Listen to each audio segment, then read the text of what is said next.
Good morning, and welcome to the July 5th meeting of the Design Review Board.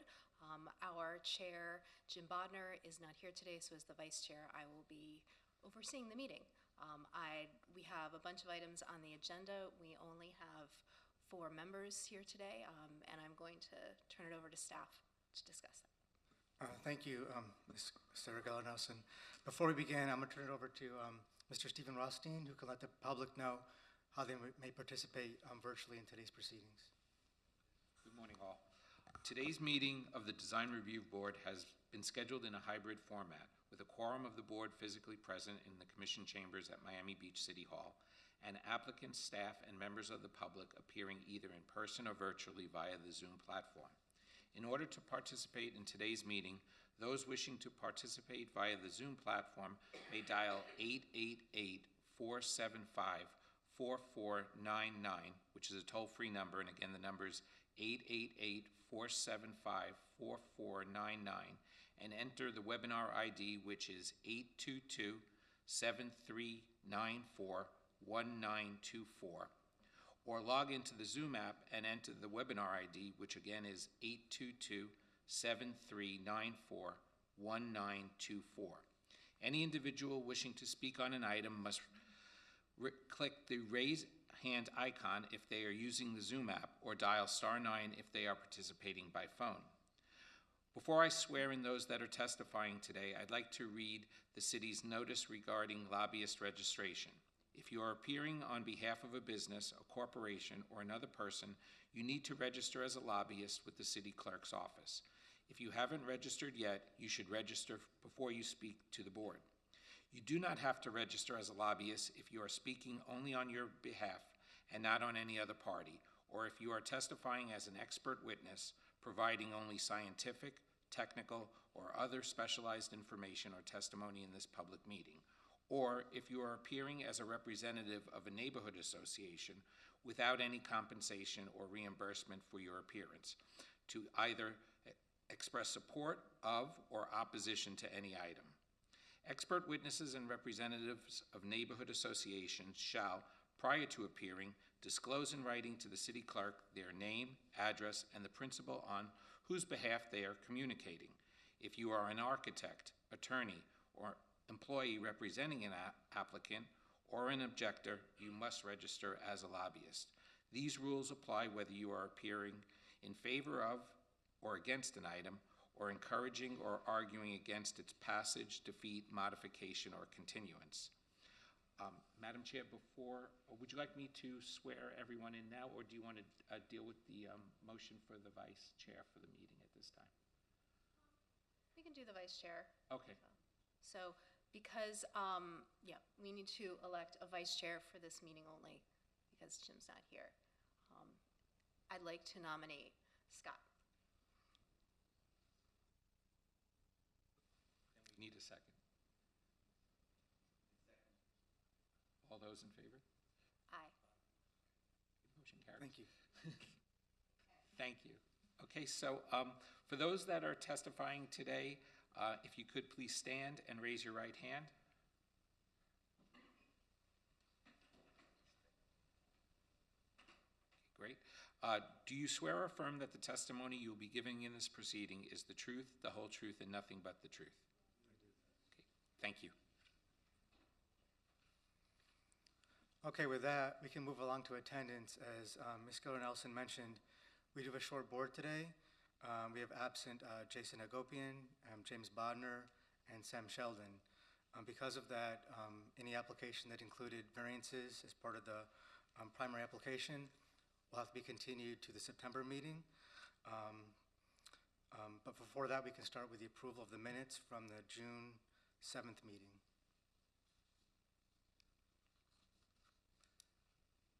Can I get a motion to approve the minutes? I'll make a motion to approve. Second? Second. All in favor? Aye. Motion passes. We did the swearing of the public. I'm going to go through the continuance requests, both the ones that we received to continue the application separate from the variance issue, and then we can start with the regular agenda. The first application for continuance is DRB 21-0730 3747 Chase Avenue. The request is continue this application to the September 6th meeting. Can I get a motion? I'll make a motion. Seconded by Mr. Comas. All in favor? Aye. Aye. Motion continued to the September 6th meeting. The next application, I'm sorry, before we do that, I should take public comment. If there's anybody in the public who would like to comment on the request for continuance for 3747 Chase Avenue in the chambers or online. Seeing none, we can continue to the next application, which is DRB 21-0704. This is the West Avenue Phase 2 right-of-way improvements. This was an application that was approved on April 5th, and certain items were continued for the board to review further, including light fixtures and generator and electrical screening. The city's not ready yet to move forward with those design changes, and is requesting a continuance to the September 6th meeting again. Can I get a motion on that to continue the application? I'll make a motion. Second by Mr. Comas. All in favor? Aye. Thank you. And any public comment on this item? Again, this is the West Avenue Phase 2 right-of-way improvements. None in chambers and nobody's online for that request. Continue to the next application, which is DRB 21-0773, 1771 Purdy Avenue. We have Mr. Larkin here as a representative for the applicant. I believe he's requesting a continuance to the September 6th meeting. Yes, good morning, Madam Chair, board members, staff. That's exactly right, to September 6th. Can I get a motion on that? Make a motion. I second. Seconded by Ms. Gelor-Nelson. All in favor? Aye. Aye. Motion passes. Continue to the September 6th meeting. I'm sorry, before we do that, any public comment on the continuance request? I see no one in chambers and no one online. Just to note, the next application is 5757 Lagorce Drive. This is an application that included the demolition of a pre-42 home and the construction of a new landscape plan for the site. With the adoption of recent state legislation, this application is no longer required to be reviewed by the board, so the board does not need to take any action on that item. The next application for request for continuance is DRB 21-0739, 291 Palm Avenue. This was continued from the June 7th meeting. It includes numerous variances, and due to the short board, will have to be continued to the September 6th meeting. Does the applicant wish to provide any additional testimony on this request for continuance? Any public comment on the request for continuance? Actually, we have Mr. Matt Amster online.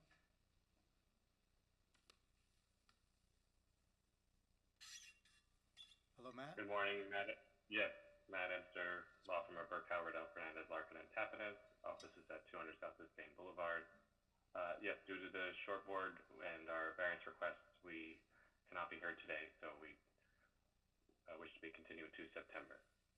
And Matt, I just need to swear you in for the record.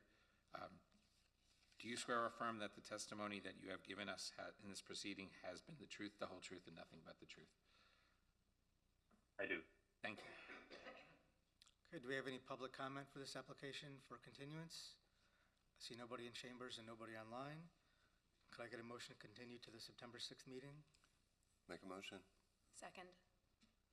Motion made by Mr. Diffenderfer, seconded by Ms. Gelor-Nelson. All in favor? Aye. Aye.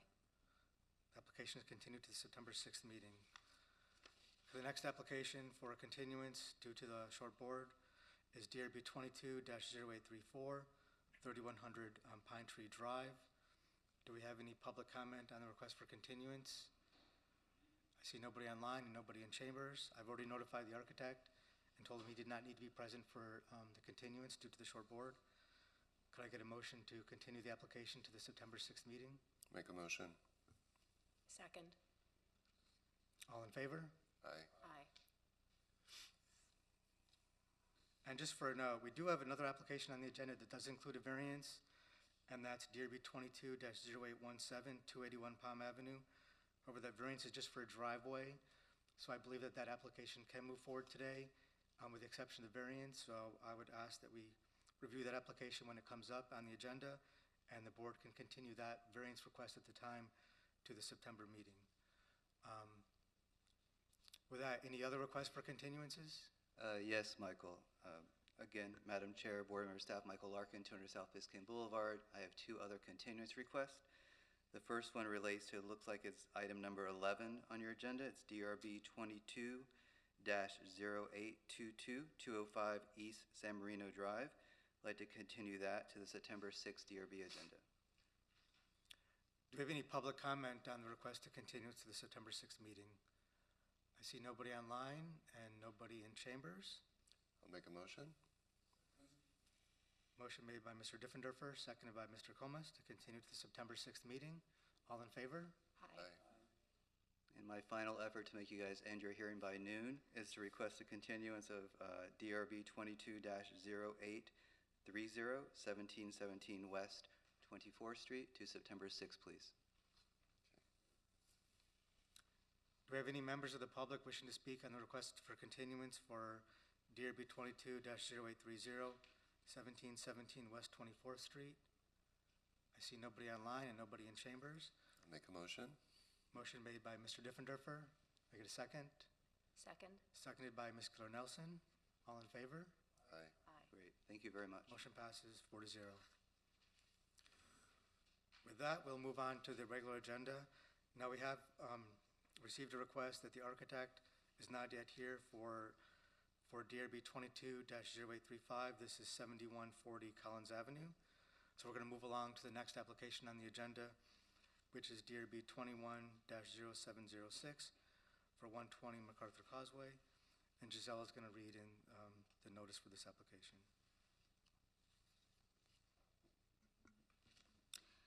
The first item in the agenda is DRB 21-0706, 120 MacArthur Causeway. An application has been filed requesting modifications to a previously approved design review approval for the construction of a new multi-story office building. Specifically, the application includes a substantial increase to the height of the garage structure, as well as exterior design modifications. This was continued from June 7, 2022. And as the board may remember, at the June meeting, the board did express concerns regarding the design of the garage elevations, which appeared divorced from the architectural language of the remainder of the building. The applicant has since revised the garage screening in order to address these concerns, which now contain a strong horizontal emphasis that staff believes continues the design spirit of the office component. Staff is supportive of the change and recommends approval of the application. And we have the attorney here to provide their presentation. And before we start, I just need to ask the board, has anyone had any ex-parte communications that need to be disclosed at this time? Thank you. Good morning, everyone. Tracy Slavens, address is 701 Brickell Avenue. We're here on 120 MacArthur Causeway. As Michael mentioned at the last meeting, and you may recall, there was some feedback and comments relating to the garage screening on the new design of the garage building, which is being raised by 2 floors. The team at Architectonica took those comments back, and we were able to resubmit revised elevation drawings and renderings that show a better design that's more cohesive with the design of the office building. I have a presentation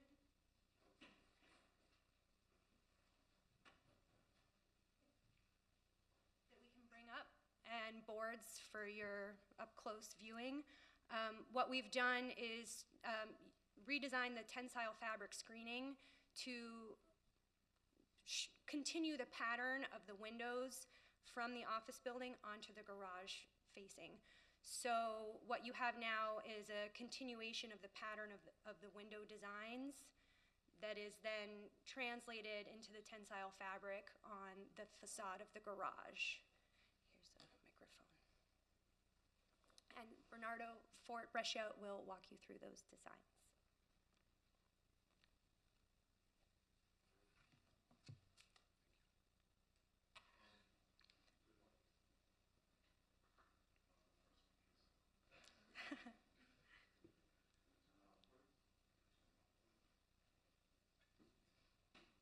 Much. I think it's best to see this view because this view shows you in detail and in 3 dimensions what Tracy has been referring to, in which we carry the same concept of horizontal lines connected by the cadence of the panels of glass into the garage. Likewise, of course, horizontals, but at a different distance because of the floor to floor is different. And these are the panels. There are also 3 sizes, just like in the office building. And the material is shown here. It is fabric that hides the cars from sight, but it does. Oh my God.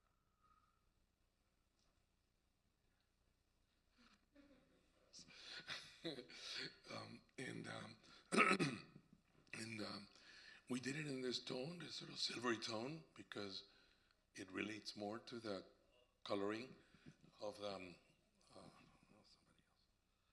the coloring of the glass.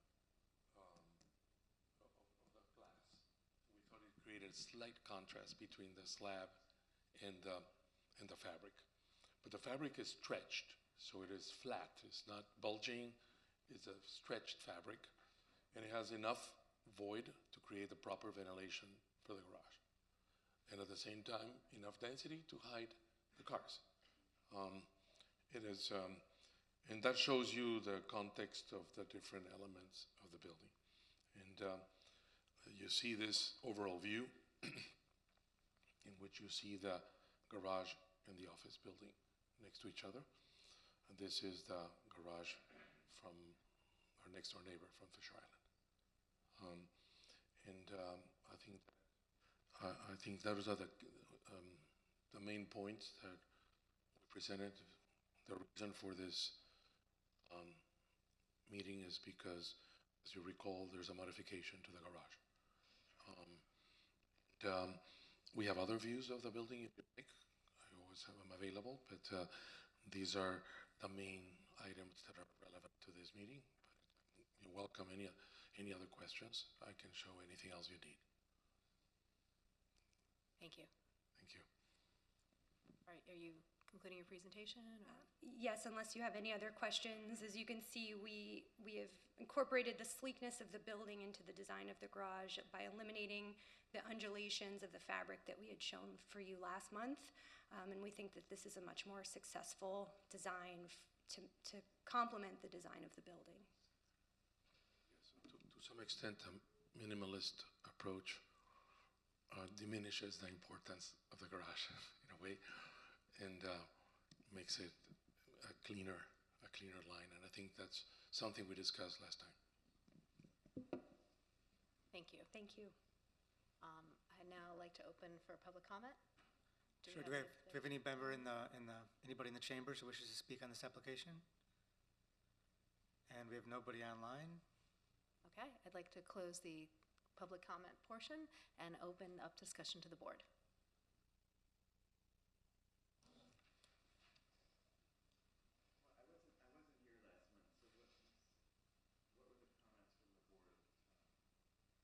If I recall, it just had to do with, I think we felt that the garage wasn't, sort of took away from the sleekness of the overall design. It just wasn't as successful, and I think that was sort of the basic gist of what we were talking about, and to bring back maybe some of the elements that were changed. Right, and just so you know, they're back before you today because they added, like Tracy said, 2 floors to the garage. So it did increase the mass of it, and that changed sort of the proportions. And before they had more of a broken up pattern, more geometric, or it wasn't cohesive with the horizontal nature of the office itself. So that's why the board continued the application to ask them to find more of a design relationship between the garage and the office component.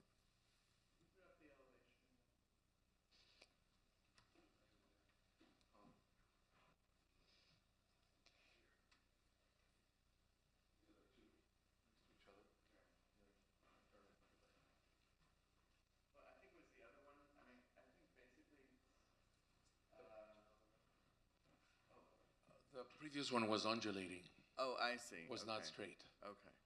And instead, we've continued the horizontal bands of the building and the vertical cadence of 3 different sizes of panels, just like the building, but it converts into fabric instead, obviously, Well, for the I garage. think the approach is elegant. My only question is, it's not on that facade, it's another facade in which two of the horizontal lines extend from the building and two don't, because it's a different floor height. There are different floor heights and different materials, obviously, and it's impossible to match the height of an office building with a garage. Right, but is there any way to, where it doesn't match, the band just hits the glass? It's like that? exactly halfway, Yeah, yeah. but is there any? It's almost like they were intersecting the two, that one was disappearing into the other one. But this is the actual honest location of Right, the right. floor plate. That occasionally it does coincide and provides access from the garage into the building directly, and without having to change elevators. I think it's just where those two horizontals hit the glass without, maybe there should be a vertical pilaster or column or something, I'm not sure. Where it does continue, it's very smooth, obviously, and where it doesn't, it's, I'm not sure it looks 100% resolved somehow. I don't know, what do you think? Well, we have actually a mullion. Oh, maybe I can't, okay, Yeah, maybe it's. in there. I know the scale, I'm sorry. all right. It is, we reduced these drawings. I think it's so much better. It was so almost jarringly out of place last time to me. Unfortunately, it highlights the garage next door, which really looks bad now. I think, but this is such an improvement in just what he was saying. I was wondering if you could kind of match those lines in an adornment or something with the fabric underneath, so that the actual floor plates were hidden in the garage and the lines were more evenly spaced between the garage. You see what I'm saying? If you put a fabric over the entire garage and then did some kind of adornment that matched the lines of the building into the garage, I think that's what he's addressing. Yeah, And I thought the same thing. I don't know if it's possible, but felt But you realize we're not treating them as one single volume. They're two distinct volumes, two different materials. I understand. What I would suggest is maybe we do a recessed channel at the intersection, so it creates a shadow line between the two of them, like a C channel, maybe with enough dimension, maybe Yeah, I think having some sort of 18 inches. transition element there between the Some two. element that is, Versus, I think, so that they don't crash. They're not crashing, by the way, there is an element this big, but maybe it should Yeah, be it's like they're a little bit more unaligned. pronounced, right? Yeah, something. So more visible. Like a mediating element. Yeah, a mediating element that is a little bit larger Yeah, and that's more all. evident. Then we have a mediating element, but it's maybe too minuscule. and I do like Is the, that- the lower proportions of the garage height, because it gives a more horizontal emphasis than if you were to continue the same higher proportions of the office floors. So I think that's nice to have that difference. I think we need to be honest, it is a garage, it's an office building, uses. But I do agree that maybe some articulation between the two. And we could add a be condition helpful. regarding a transition element that interfaces between those two as a condition of approval.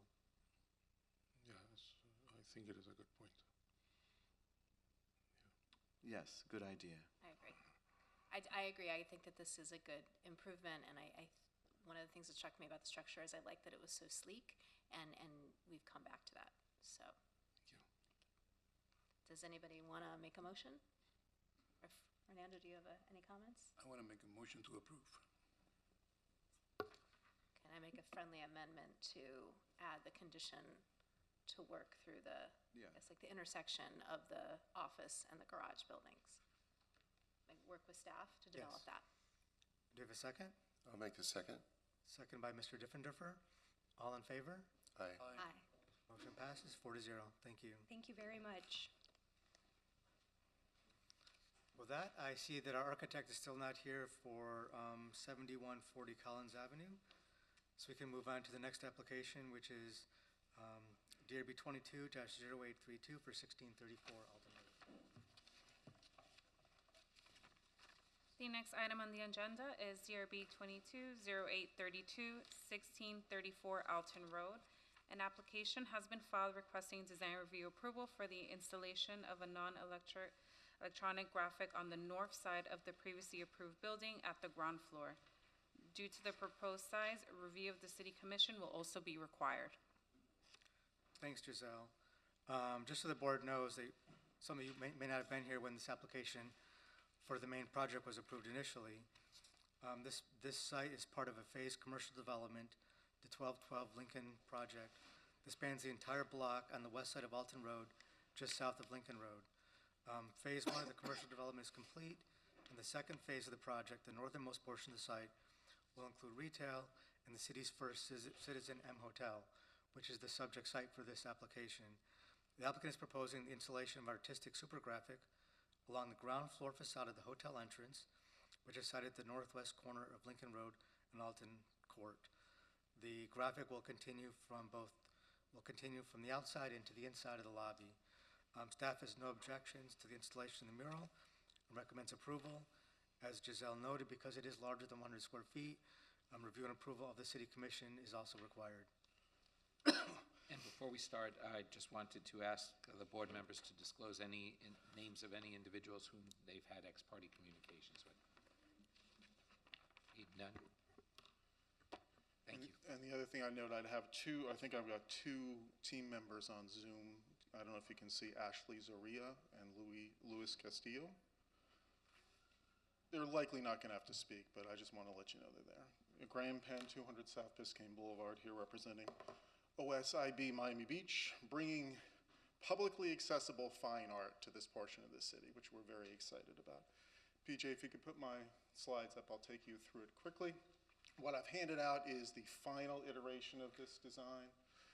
So we were going to ask for you to approve this version today, with us going forward to the commission for the size. So there's our rendering. You can see this is the phase 2 of the 1212 Lincoln project, looking south from Lincoln Road. You can see on the right side there's Alton Court, which is the alley, which is where our mural is going to be close to.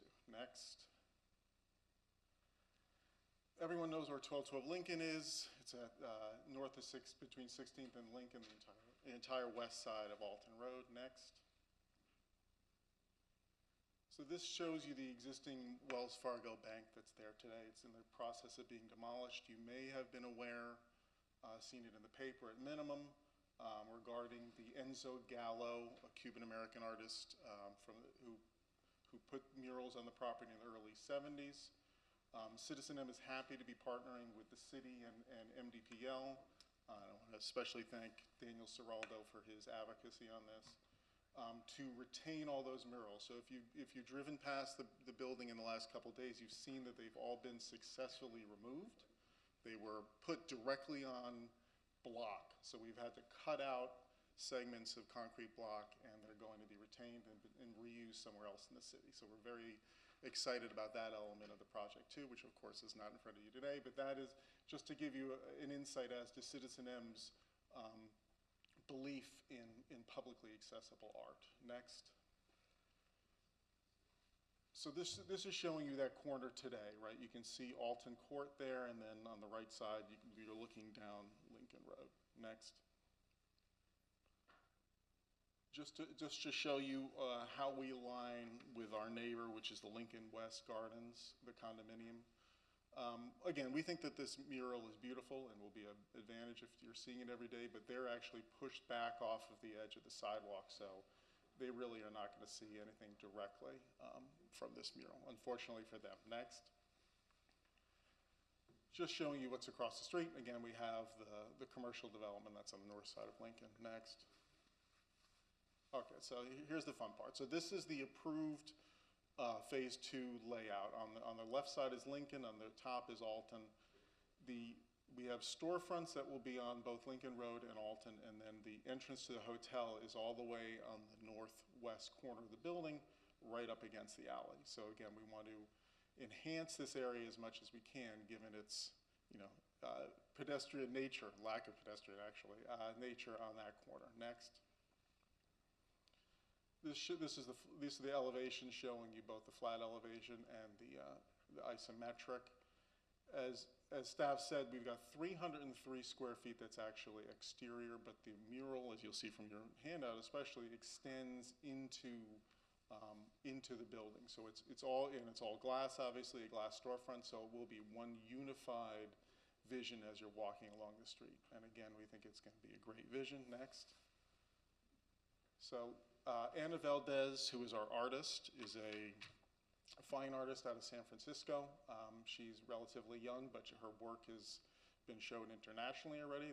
She's got work at PAM, and we think that her designs are perfect for Miami Beach. They're perfect for this location. They're bright. They're kind of fauxist, if I'm going to use my old art history knowledge that's left. But, you know, again, really bright and brighten up that corner especially. So we think it's very appropriate from Miami Beach, very appropriate for this corner. Next slide. And it's just a detail of the exterior view. Again, very bright and friendly. Next.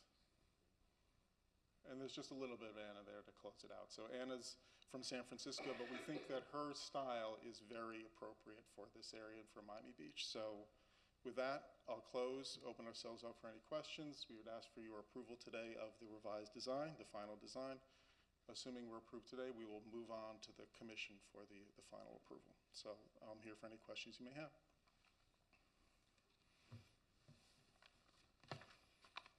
Are we waiting for public comment? Yeah, are there any members of the public wishing to speak in the chambers? I don't see anybody. How about online? And there's nobody online? Then I'd like to close the public portion of the presentation and open it up for discussion from the board. Well, first I'd like to thank Citizen M for contributing to the removal of the Gallo murals. Although I was aware of it, you know, as the process unfolded, and I found it hair-raising because it wasn't clear what was going to happen to them until kind of very late in the game, as you know, because, you know, originally the intention was just to demolish them completely. So I now ask about this artwork, which I think is wonderful and beautiful, but what provision will be made to preserve this in 40 years when someone decides to buy this site and build a 30-story tower? Well, let's see what happens, Mr. Gorlin. I think that, yeah, I mean, it's an interesting question. I mean, I think there's a significant difference in the materiality of this design because this is actually, you know, it is a digital artwork. It is reproducible in that sense. And it is being affixed to a film, you know, along the wall. So it does not have, the issue with the Gallo stuff was the initial review of it was that it was impossible to remove them, you know, because they were directly on block, you know, and so it took a little bit of elbow grease and thinking to get it done. So I think that there's a significant difference in the nature of the materials, given the digital nature of the work. And I think that would be the answer, that it will live forever because it can be reproduced. Okay. Well, actually, how is it? So it's a film adhered to what? A stucco or a... Correct. Because part of it is outside and part is inside. Correct. It's put on, it's printed and then affixed directly to the wall. So it will look the same inside and outside? Yeah, that's the same type of substrate. Correct. Yeah, the design, the intent is that it will look identical as you go inside the glass and outside the glass.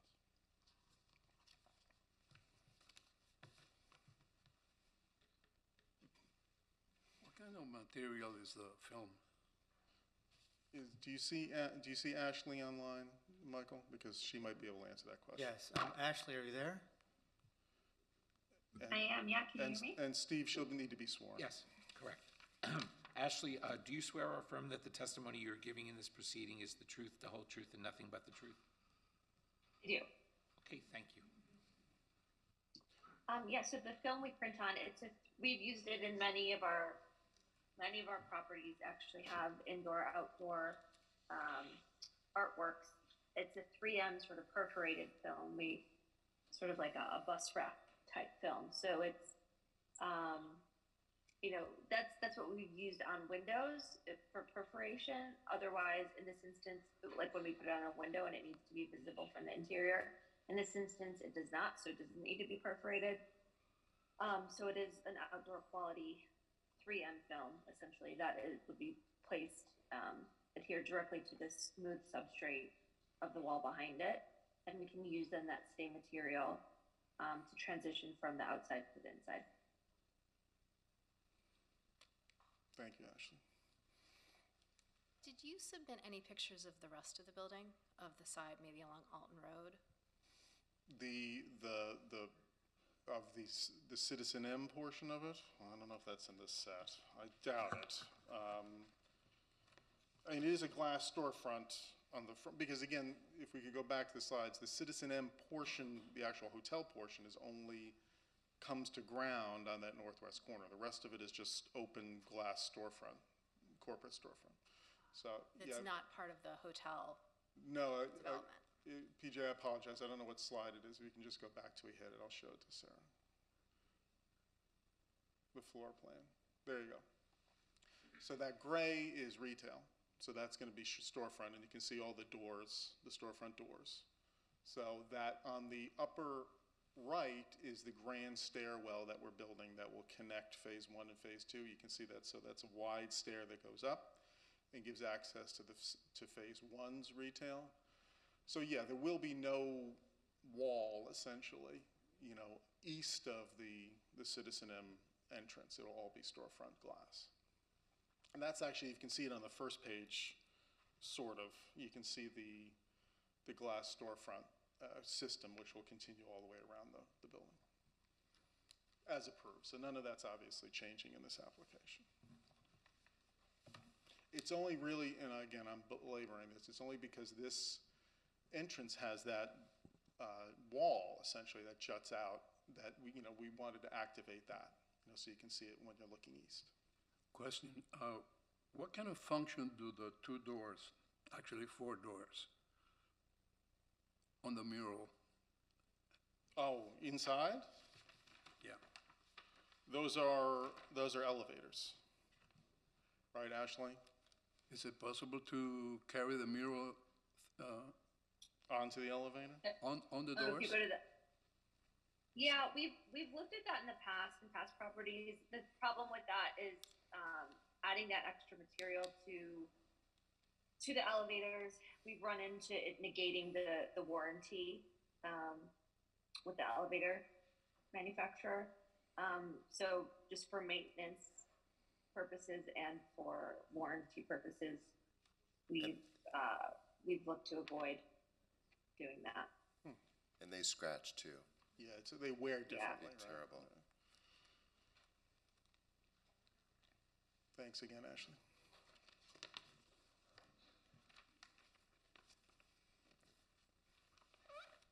So this is are we actually, we're both, the artwork and the size of this we're saying is fine, and the commission is then gonna approve the artwork, basically, correct? Because of the size of it, it requires the backstop of the commission approving overall. So if, for example, you approve today and the commission says, no, it's too big, then it's not approved. Okay. Anything over 100 square feet. So I'm a huge fan of art in public places and doing something other than a blank wall, and I really love Citizen M. I got to stay there one time, and it's a really cool hotel, so. By the way, did she write a statement about the art, or? Who, Ms. Valdez? Yeah. No, I don't think we have a narrative from her about it. I mean, it is emblematic of her style, right? I think it's. Yeah, but I mean, if we're discussing artwork as artwork, I mean, maybe she should write something. Also, is her name going to be acknowledged somewhere on this?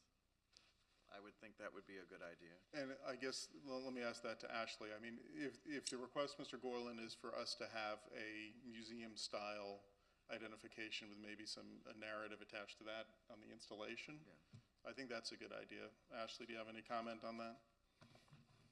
Yeah, no, I mean, it's not something we typically do, again, obviously with, acknowledgement of that from the artist, but if that's something that the city would like to see, I don't see why we couldn't do something like that. I think rather than have a plaque with a description, we could have something with her name on it. If you'd like us to submit a sort of narrative from the artist directly to you as a condition, that's something we could certainly ask her for. Well, I think if she's a young artist, then the purpose of this is also to give her more publicity. So, and educationally, like a museum, it might be interesting to have some, one small paragraph, not like 3 by 5 inches, that's all. So Ashley, is that acceptable as an additional condition? Okay, no problem. Yeah, I would say that's acceptable. Also, we do, with all of our, the bespoke artwork that we do have in our hotels, we have a mobile app that basically acts as sort of like a museum guide for all the art. So they could, guests are able to get information via that as well. But yeah, sure, a plaque would be doable. So no objection to that additional condition.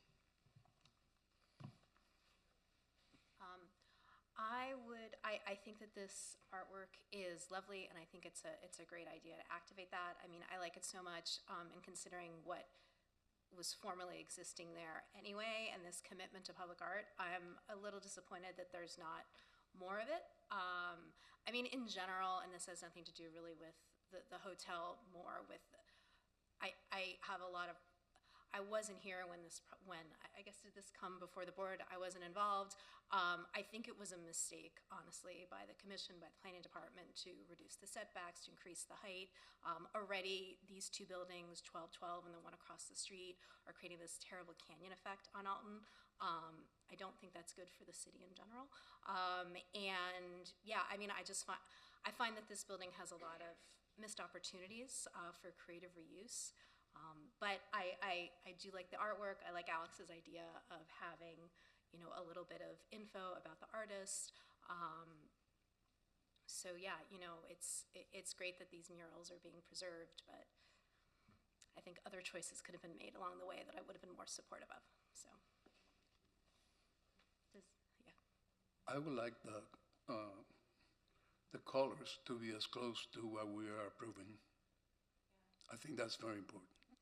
That was actually my one concern with this being outside. I don't know how much direct sun reaches this, but that would just be my one thing to make sure, and I know it's so hard with the sun, that it doesn't fade. And that it looks as similar as possible inside and outside, because it's beautiful, and that's part of the artwork. I think that's And another. that's also one thing that you do get with the tile versus with, something printed, digitally printed on film, the longevity and the vibrancy.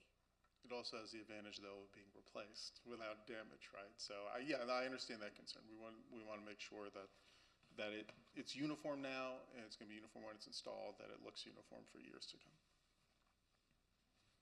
And so we have a motion? A second? Well, with the condition that we... With the condition. We're going to run the plaque for the artist and narrative. Yeah, I mean, I think that I don't know how we want to write it, but yeah, whatever, a museum-style identification of the artist and, short narrative about the work. Yeah. Whichever way you want to write that. Okay. And the colors. She's not signing the this coloring thing? to be as close Yeah, that's what implied. It's to what we're saying. It's going to be. The order is going to indicate that the design and colors be consistent with Exhibit A submitted at the meeting today. Yeah. With that, we have a motion made by Mr. Comas, seconded by Mr. Diffenderfer. All in favor? Aye. Aye. Motion passes 4-0. Thank you so much. Appreciate it. Okay, with that, I see the architect is here for the first application we had on the agenda, which is 7140 Collins Avenue. The next item on the agenda is DRB 220835, 7140 Collins Ave. An application has been filed requesting modifications to a previously approved design review approval, which included the construction of a new multi-story mixed-use residential and retail development including one or more waivers and variances. Specifically, the applicant is requesting modifications to the elevations and floor plans. Now, this application was originally approved by the board in January of 2017 as a multi-story hotel. In 2018, exterior design modifications were approved by the board that included an additional 5-story wing component to the previously approved 11-story structure. The overall size of the project was also increased after voter approval of an FAR increase for the district. Now, in March of last year, the board did review and approve exterior modifications that included waivers and variances related to the retention of the existing Denny's restaurant located at the northeast corner of the site. This project was approved by the DRB prior to the implementation of the current TCC district, the Town Center Core District for North Beach, occupying the larger north portion of the block sited between Collins Avenue and Harding Avenue and south of 72nd Street. The current application is largely the result of the change of use from the prior hotel to an apartment/co-living use. These changes include the following: enlarging the lobby area and moving it closer to Harding Avenue, replacing the porte cochere with street-front retail, internalizing the drop-off area, including elimination of a curb cut with the expanded lobby, replacing the car elevators with a vehicular ramp, added display area in front of the FPL vault, extensive replacement of eyebrows with balconies, and other minor changes as indicated by the applicant's letter of intent. Staff believes the proposed changes, especially at the ground level, will result in substantial improvements to the project and the neighborhood, as noted in the staff report. Staff is supportive of the changes and recommends approval of the application. With that, we have the applicant's attorney here to provide the presentation. And just before we start, 2 housekeeping items. Have any of the board members had any ex parte communications? No. And then I think if the architect's going to be testifying, I need to swear him in. That would be Luis. You need to be sworn in. Okay. Good morning, sir. Do you swear or affirm that the testimony that you'll be giving in this proceeding is the truth, the whole truth, and nothing but the truth? Yes, I do. Thank you very much. Thank you. Would you promote the video, please, the presentation for file 835? There we go. Good morning. Neeson Kasdan of Ackerman LLP, 98 Southeast 7th Street, Miami, Florida, representing the applicant. With me today as well is Luis Revuelta, the architect, as well as Robert Rosenthal, the principal of the applicant, and our traffic consultant, Juan Espinosa. Next slide, please.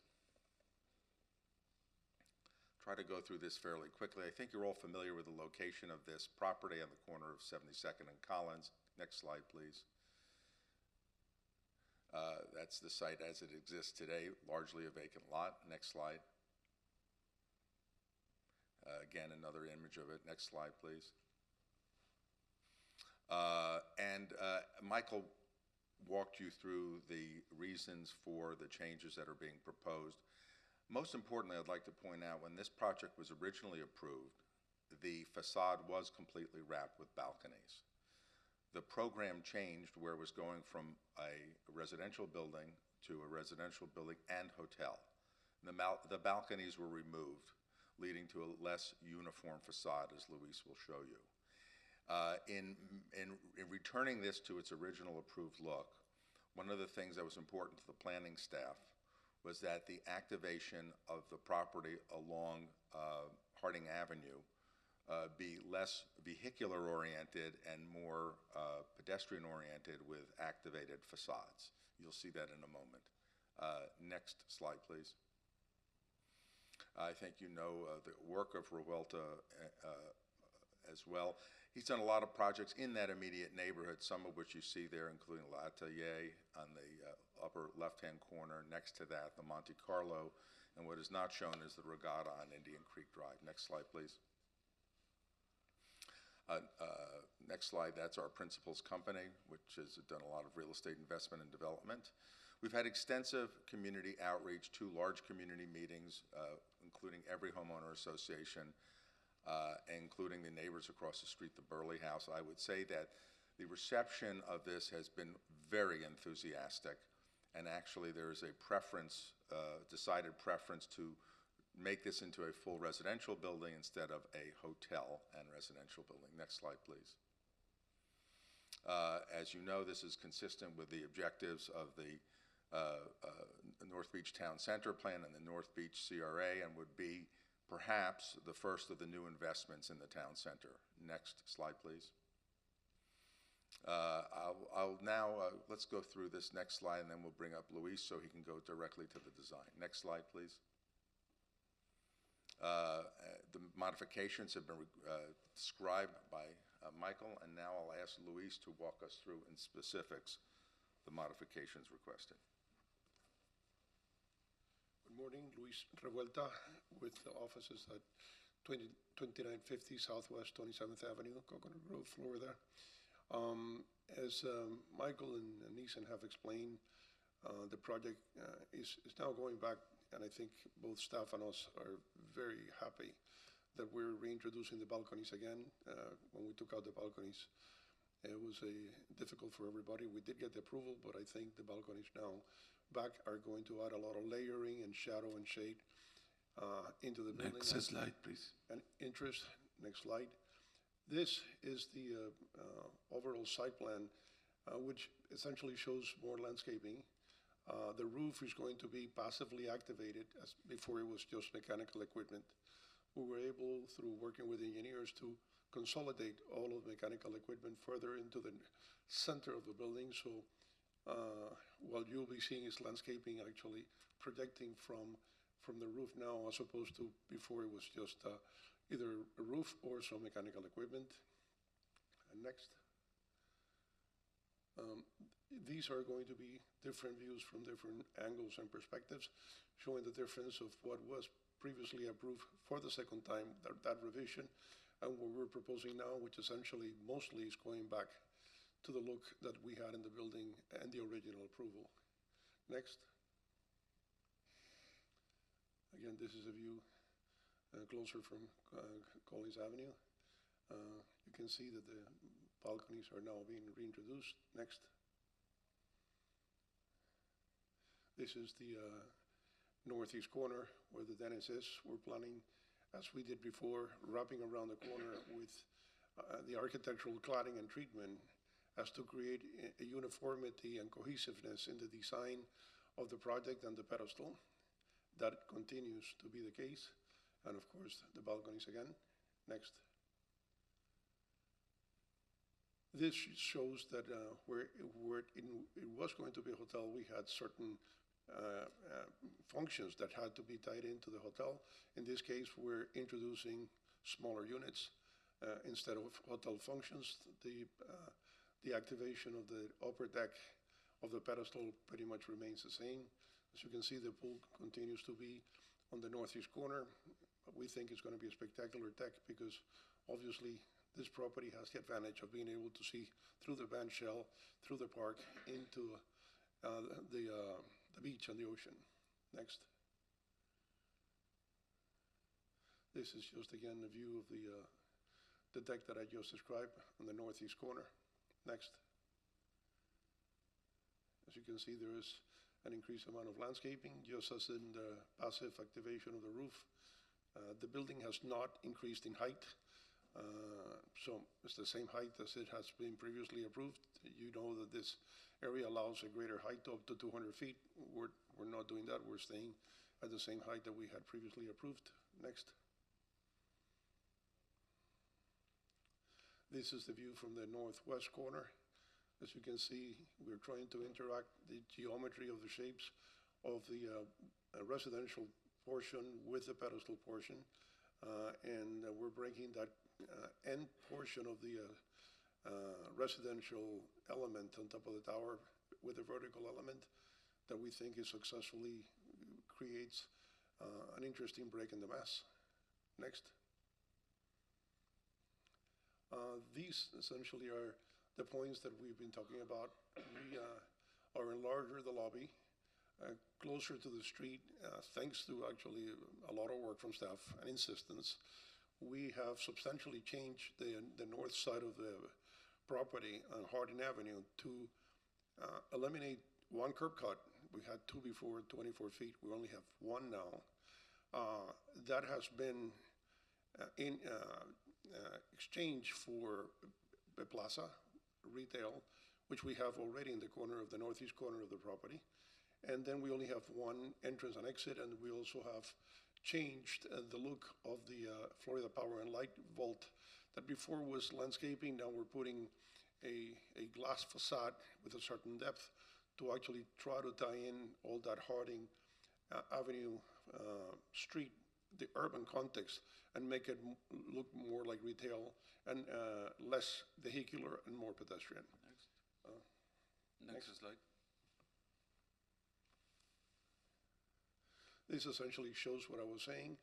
We always have had a required FPL easement on the south side of the property, and we've been successfully been able to turn that into double it up since we took one whole curb cut out, and we always had that one. In essence, we had three because of FPL to use that as service, and then we have internalized all the drop-off within the property, and it's all being cladded again by retail, and in a large plaza, tying in again to the circular retail element that is in the northeast corner, or the northwest corner of the project. Next. This is a aerial view of the west side of the project. As you can see, the difference in the lighting, we have a lot more glass and retail activity than we had before. And you can see the difference between the FPL treatment on the lower right-hand corner, where before was landscaping, now it's going to be glass, and there's going to be a space of about 3-4 feet in depth that can be used as a display for art or something similar. Next. This is an enlarged view of the same view. I think you have that in your presentation package, so you can see the difference. Next. And this is a pedestrian view that we feel is very strongly that is the reality, what people are going to see rather than the aerial views, right? So we wanted to have a pedestrian view of this west side of the building, and this is to the credit and a team effort between staff and the whole team. So that's it. Thank you very much. Any questions? We're here. Thank you. That concludes our presentation. Is there any members of the public that wish to speak or comment sitting here? I don't see anybody in chambers. Is there anybody online? And there is nobody online? Okay, then I'd like to close the public portion of the discussion and open it up to the board.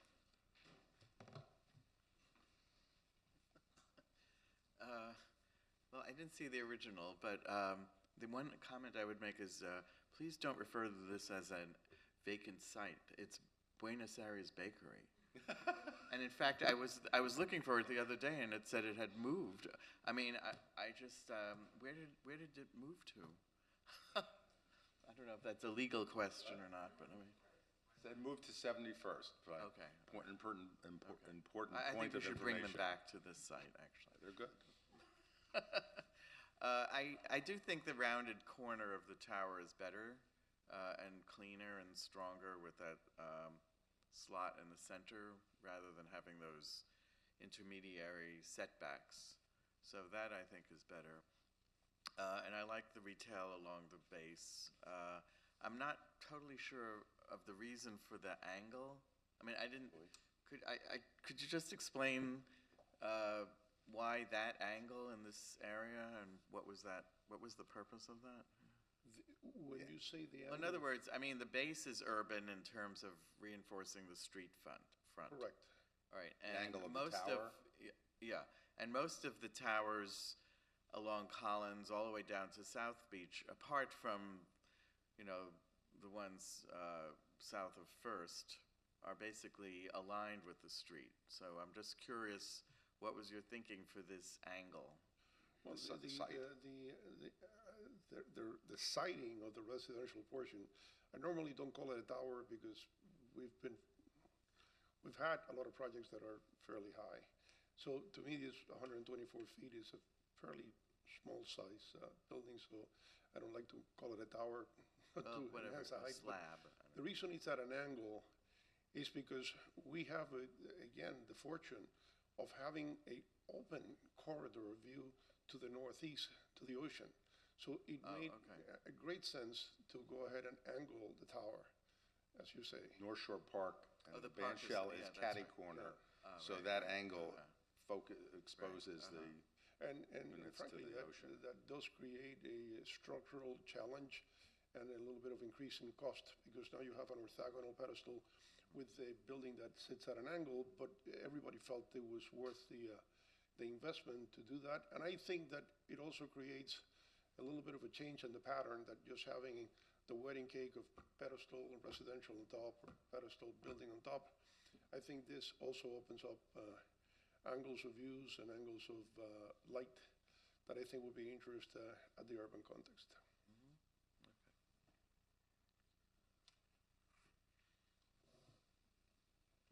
Anyone else, Orlando? Yes, I like the architecture and the landscape architecture. It's very nice, except for one thing that I would like to have as a condition will be to some type of anchoring detail of the large material in the upper floors because of any storm or hurricane. Yeah, we do require that now, like all sort of trees, they're all anchored down. Right. That's something we've been doing for years now, because we're seeing more and more of these rooftop landscape elements in larger trees. So yeah, that's always been a concern. We've had neighbors raise that concerns for, even for single-family homes, putting trees on top. Right. Okay. If it needs to be put as a condition, we're fine with it. We already have to do it, and even if we didn't have to do it, we would do it anyways. Thank you. I'm happy to see it go residential instead of hotel. I'm really happy that you guys put a ramp in instead of car elevators. That's such a disaster every time I've seen it happen. So am I. And yeah, no, it really, it's just a convenience thing for people using it. It's so different. And the balconies are great. It looks much better. Very nice job. Thank you. thank you. Yeah, I agree. I like the improvements. And I definitely appreciate that now you just have the one curb cut. I think that's good circulation. And so it's only going to be residential. It's not, or it's still a mixed use. Only residential. Okay.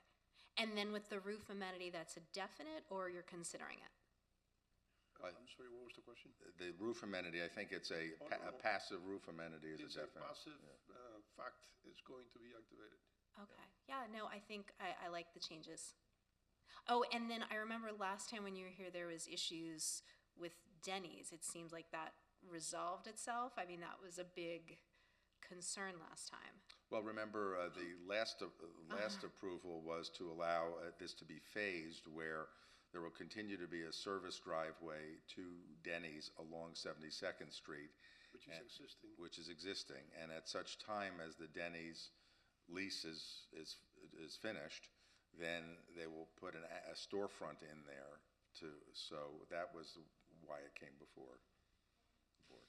So initially, when this is built, you're essentially going to be building, or it's not going to look like this until the lease is up. No, it will, actually. They're going to sort of make the facade all one piece. It's not an easy construction, building over the Denny's and then unifying the facades, but that's the plan. What we got approved was that we have a gate that is going to have some sort of artistic treatment to it. That was what was approved last time, and as Nissan said, once Denny's goes, then that existing service entrance will go back with like a Lego, a plug-in retail there, so it will complete the whole texture, the urban texture of the pedestal. Okay. Does anybody want to make a motion? I make a motion. Motion made by Mr. Diffenderfer, seconded by Mr. Comas to approve the application. All in favor? Aye. Motion passes 4-0. Thank you very much. Thank you very much for making this one of the most pleasant experiences that I've had in this hall. Thank you. Thank you, Michael. With that, we'll move on to the next application, which is 1415 Marseille Drive. Giselle? The next item on the agenda is DRB 22-0784, 1415 Marseille Drive, Lot 9. An application has been filed requesting design review approval for the construction of a new two-story residence on a vacant lot.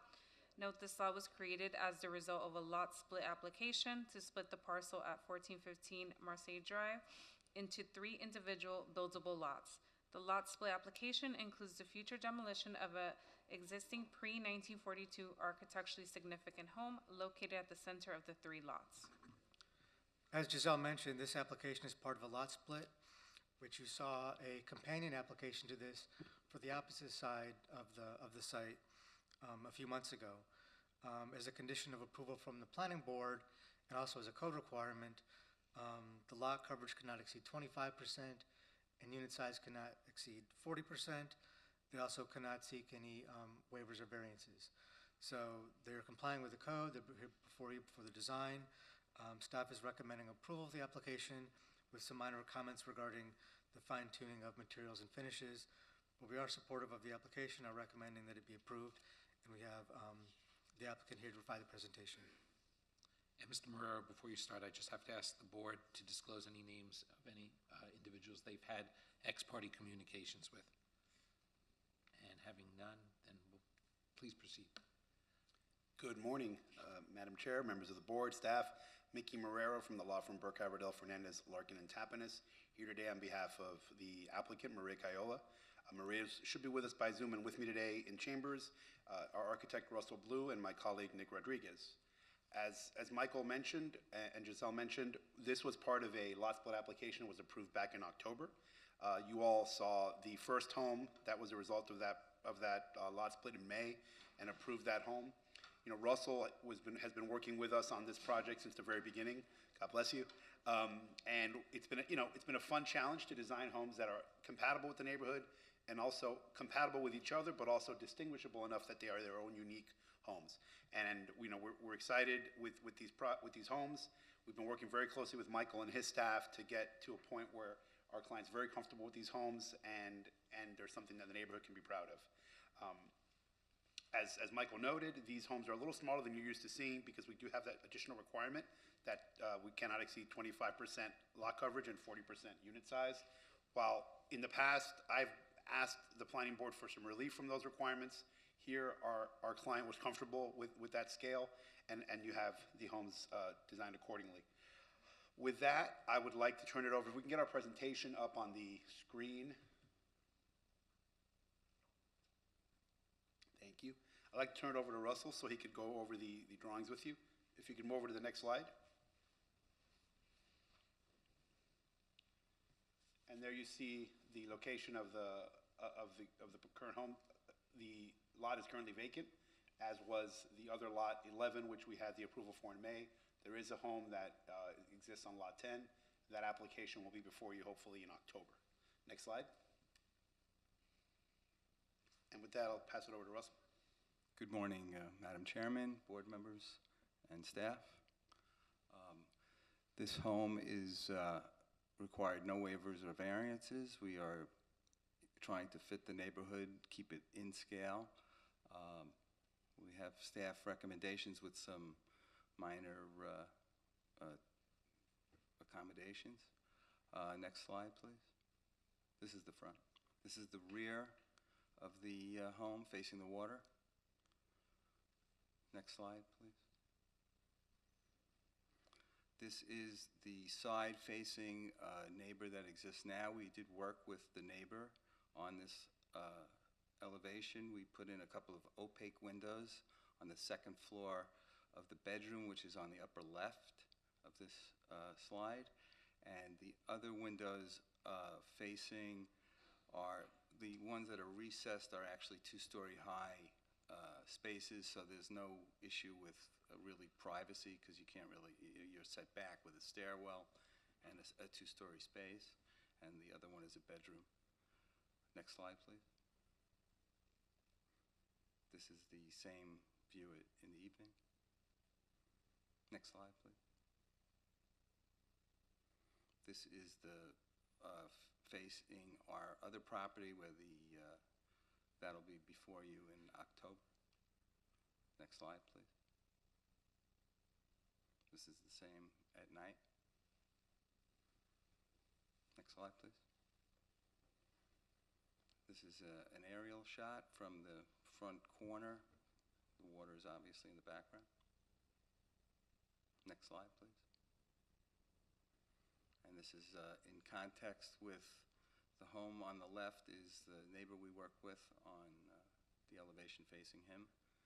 And the one on the right will be the future home after we remove that. Next slide, please. This is from the rear. The neighbor to the right is the one, again, that we worked with. Next slide. And these are the materials that we're intending to use, which is a white metal roof and a dark brown fiber cement board. And some glass railings that'll have some tint. This is a landscape plan. Next slide, please. Thank you, Russell. So in conclusion, this is a modest home that we think fits well in this neighborhood. We are fine with all staff's proposed conditions, and we would ask for your approval and obviously available for any questions you may have. Thank you. Thank you. Are there any members of the public that wish to speak? I don't see anybody in chambers. Have it online? And there's nobody online? Okay, great. I'd like to close the public portion of the project application and open it up to the board for discussion.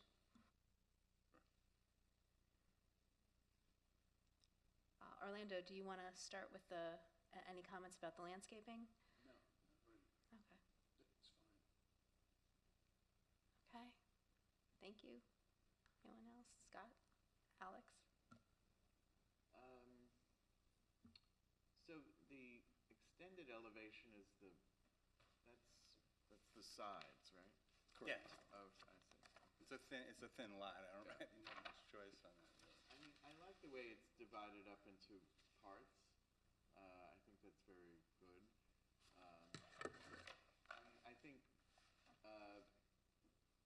I think considering the height, I don't know, changes due to flood and, I mean, I think that already establishes that the house is taller than the neighbors, although at 27 feet, it's not 35 feet. Right. So, on the other hand, I think it's the way you articulated it to make the center portion look more like towers. I mean, at first I thought they were 4 stories because of the proportion. So, I mean, I think it's very well done. I mean, I think if the neighbors don't object to it, fine.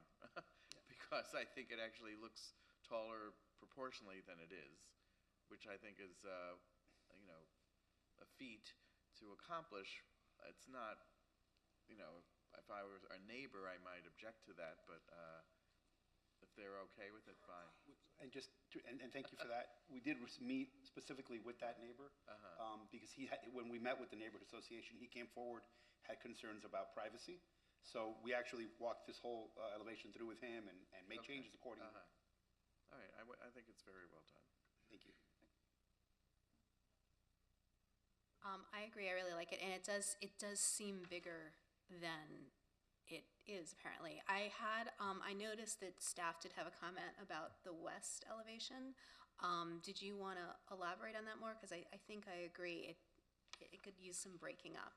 Yeah, I think it just was the expansive stucco. It's primarily stucco, so we're just asking maybe they could introduce some of the additional materials that they're using elsewhere onto that elevation, or else provide some larger window openings. I understand the concerns with views of neighbors, even larger opaque openings, or just something to add to break up that stucco elevation. I think we can work with them to. We did add a couple of larger windows on that. Originally, it was just thin all the way across. Right. We did add some. But we're comfortable working with Michael and his staff. Yeah, see now you did add some of those elements, because before you just had the horizontal along the top. So yeah, that's helpful. Do you remember that slide that shows the changes with the additional windows? Oh, do you know sure. which? Can you bring that up again? Can we try slightly? It's either 5 or 7.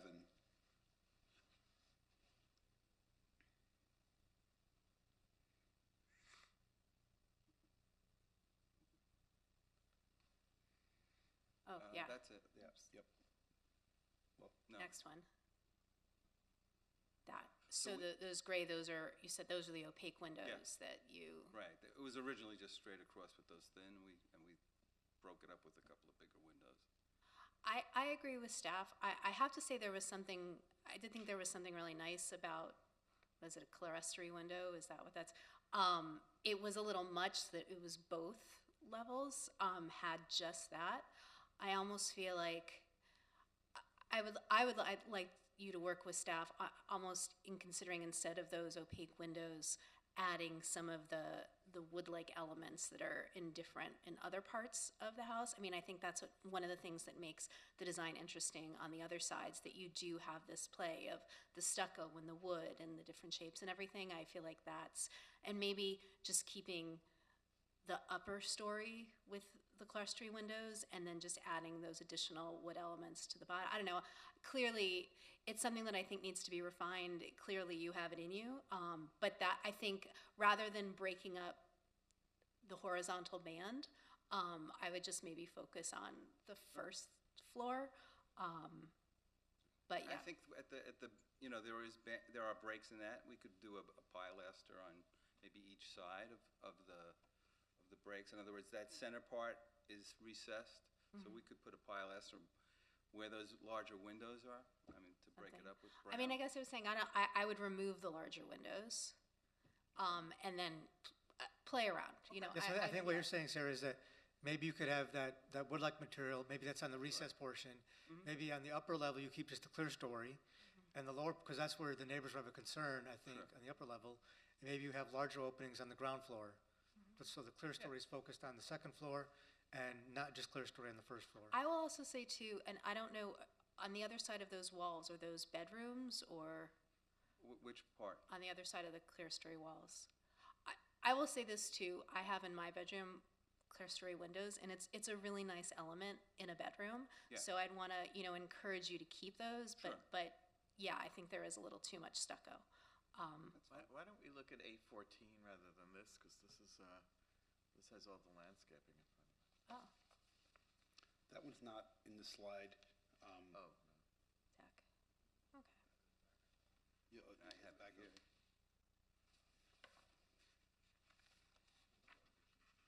Oh, okay. I guess we scroll past the final slide, there should be some additional slides. Keep going. Is that it? That's the other side. Oh, That's 14. 14. There we go. So Yeah, I mean, I think that the vertical windows sort of break up, which is a nice line, but you definitely need something. I just don't know if I that's think the we could answer. work with staff on adding some brown wood like elements. And the material, you like the material? I'm not as familiar with all the materials. Well, is it wood or is it? It's a fiber cement. Well, then I think you could mix it up on this Sure. facade more. Absolutely. Because it's the same price, really. Any other comments? Does anybody want to make them? Yeah. I do have a comment that you should review is, in looking at the driveway in the landscape plan and the driveway in the architectural plan, they're different. And I'm wondering if you have enough backup space. I think that the rendering is a little, it's No, I'm looking at the plans. okay. At A07, Yeah. and then if you go to the landscape plan, the driveway is completely different. I don't have the landscape plan with me. And in either case, I wonder if you have enough backup space. You should look into that. Okay.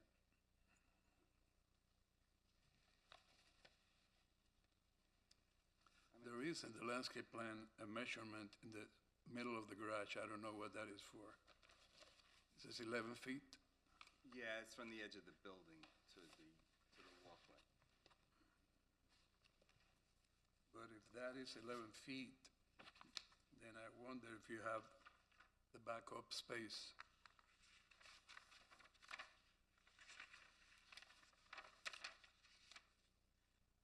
Maybe you do. I think we do, but, the But tree. you should shaft- look into that. Tree shaft, Yeah. yeah, absolutely. Does anybody want to make a motion? Yeah, I'll make a motion to approve. Can I add a friendly amendment to work with staff to refine that one elevation? Was it the west Yes. elevation? Correct, yes. Yes. I second. Seconded by Ms. Giller Nelson. All in favor? Aye. Aye. Motion passes 4-0. Thank you. Thank you very much. Enjoy the rest of your morning. Thank you. Thank you. The next application we're going to take up is for 281 Palm Avenue. The next item on the agenda is DRB 22-0817, 281 Palm Avenue. An application has been filed requesting design review approval for the construction of a new two-story residence, including an understory, variance from the understory requirements, and one or more waivers to replace an existing architecturally significant pre-1942 two-story residence. Thanks, Giselle. The applicant is proposing to construct a compact two-story home with an understory on a relatively small 6,000 square foot lot with two fronts, Palm Avenue and North Coconut Lane. Vehicular access is provided along North Coconut Lane with a primary entrance to the home on Palm Avenue. A roof deck is also proposed centered on the home with access from a spiral stair located on the second level terrace fronting North Coconut Lane.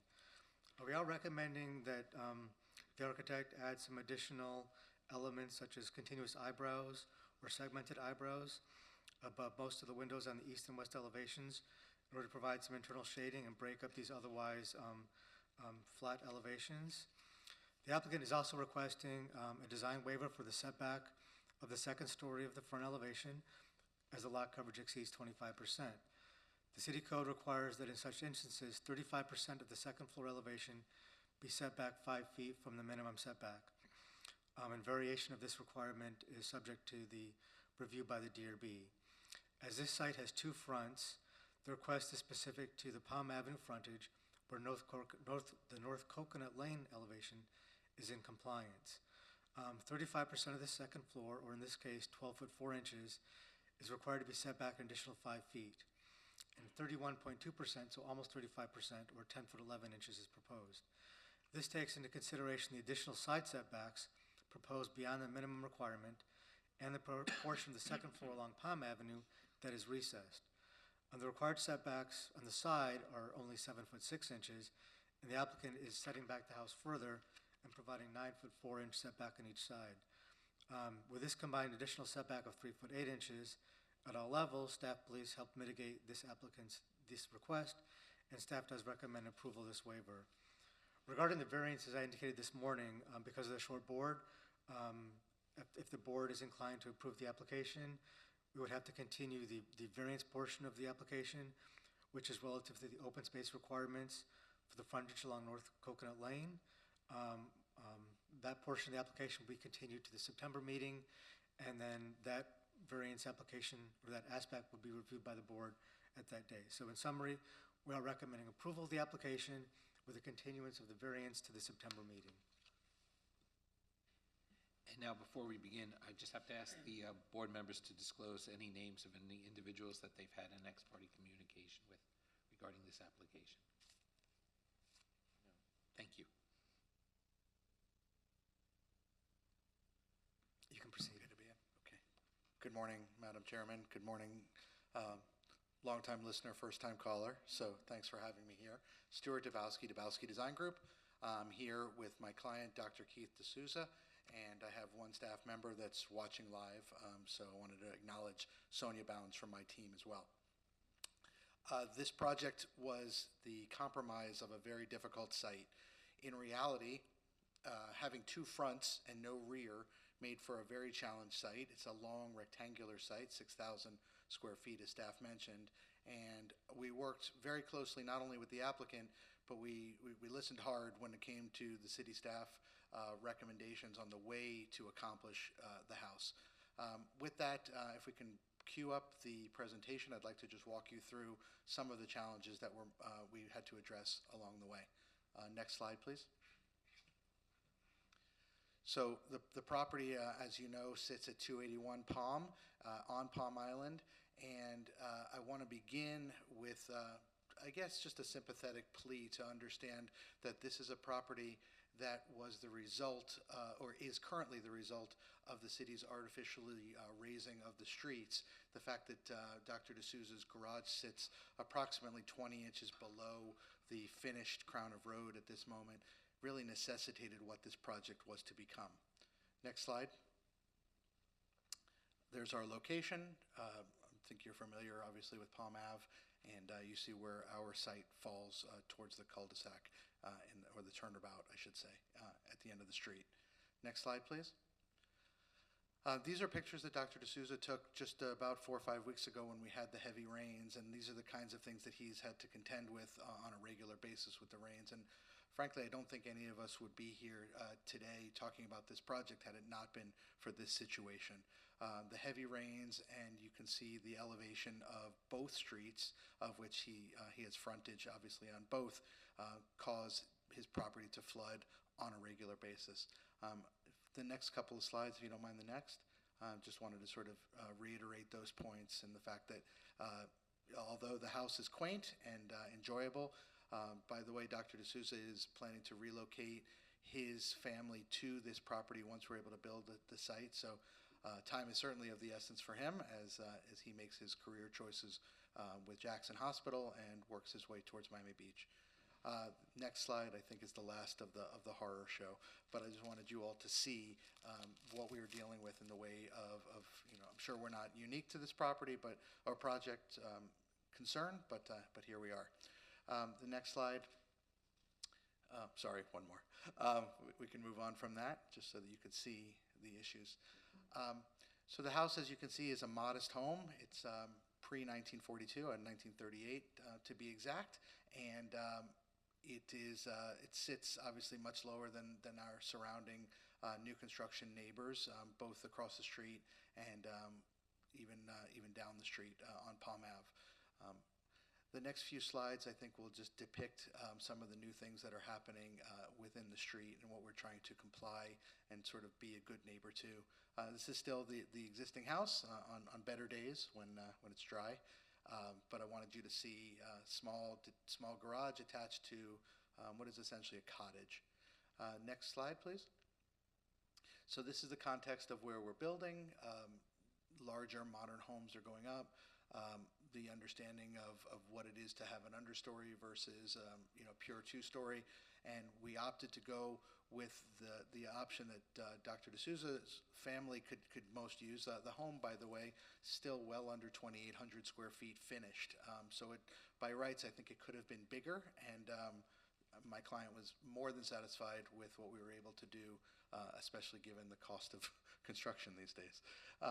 Next slide, please. More context, some of the larger homes, 300 Palm Ave, which is almost directly across from his front door, sort of towers above the street, and we took some cues from some of the materiality there, but we think our scale, I think, is a bit more appropriate given your code. Next slide, please. Lots of context photos, I definitely want to get through it. Next slide, please.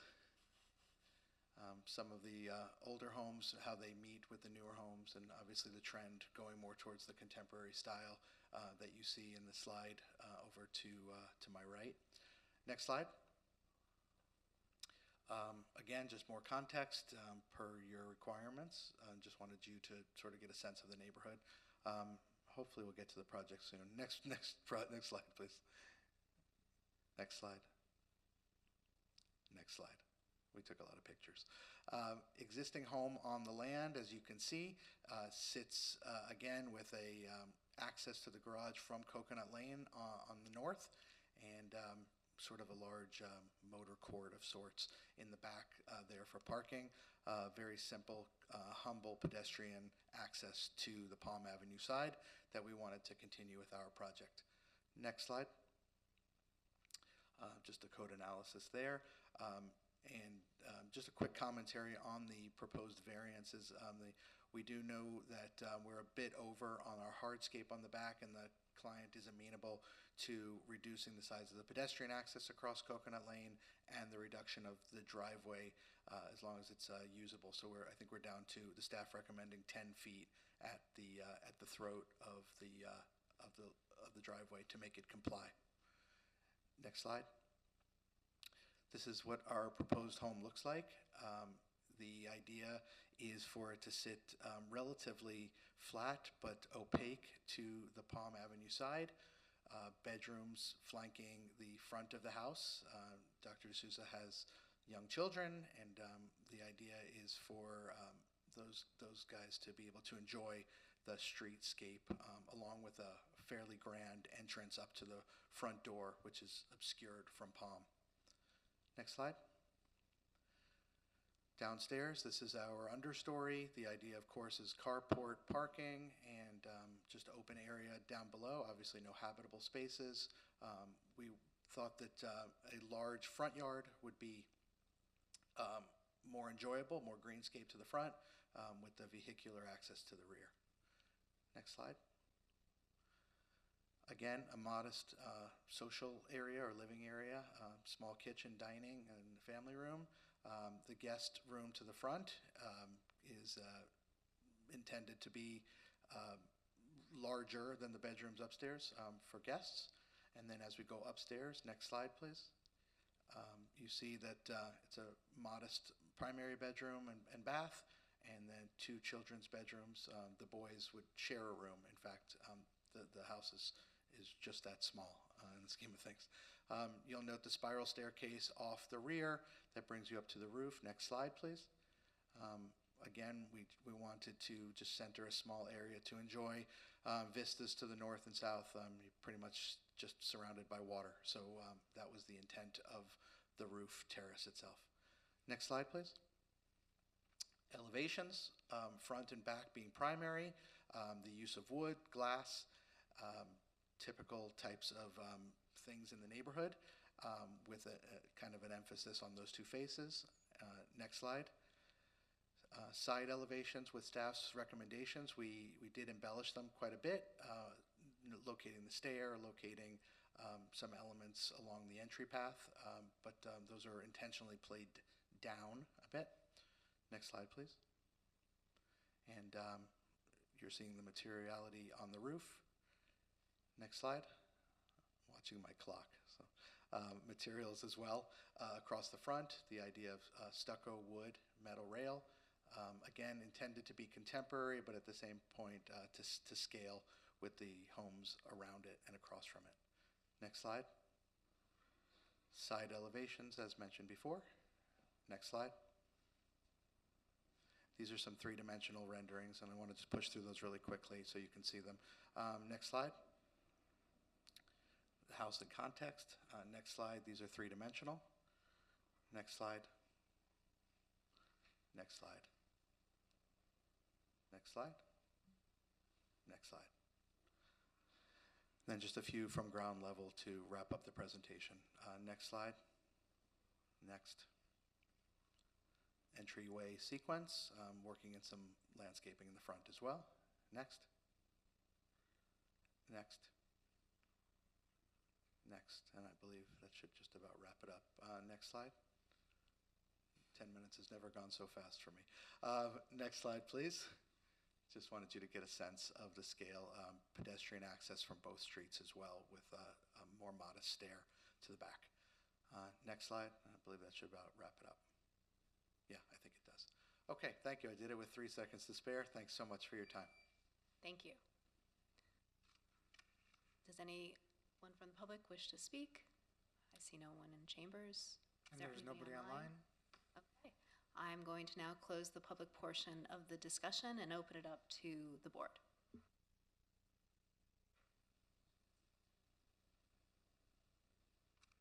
Who would like to start? Okay. I see no visibility triangles in the plans, and do feel that the fence is too obscure. I don't know if planning will approve that, Michael? Yeah, I mean, he will have to comply with the visibility requirements. So if there's a solid wall or solid fence, you have to modify that with either additional setback or make it open to comply with the visibility triangle. Noted, understood. Thank you. And you need two visibility triangles, one at the property line and one at the paving edge of the street. Okay. There is also something on the landscape.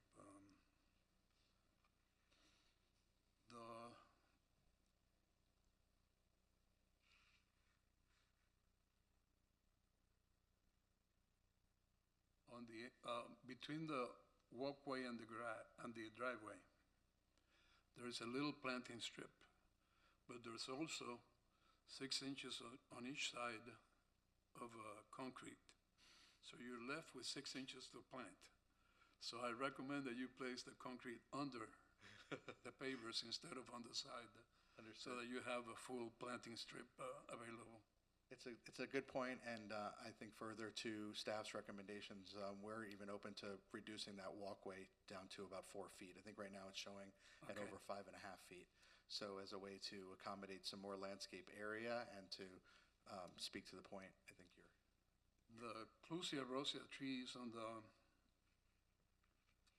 south side are way out of scale. They're probably about the same size as the mahogany right beside it. I mean, you're showing a tree that would grow probably 30 feet wide spread, maybe, 8-10 feet? So. To be fair, I'm not the landscape architect, Right. but I appreciate the comment, and we'll make sure that that's better. Either they move it away from the walkway or do something, but, or change the tree.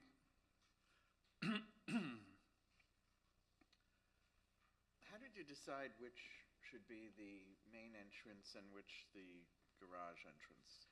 It's an excellent question, and actually in the first iteration, we actually had vehicular access from both sides.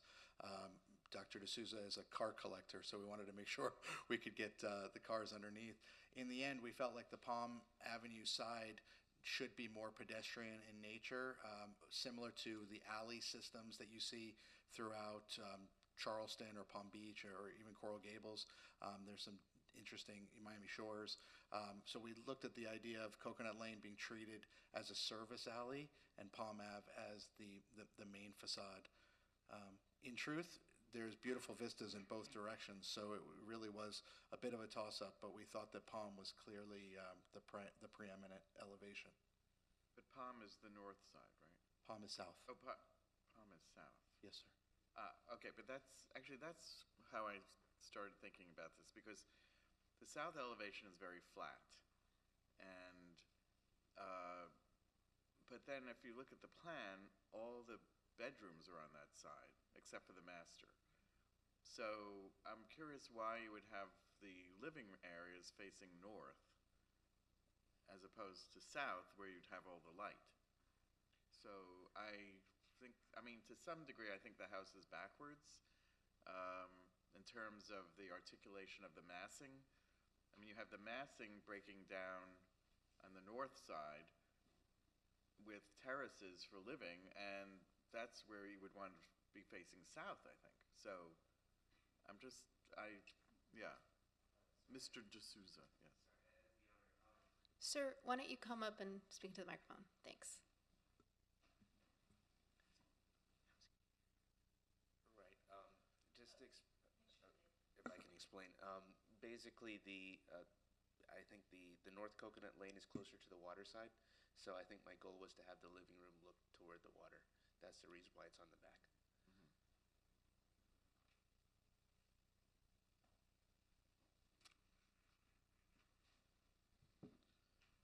I think also to sort of to elaborate also on Alex's point, I do find that the front elevation is the least successful, and it is because it's so flat, and I know that that's what the waiver is in regards to that elevation. Is that correct?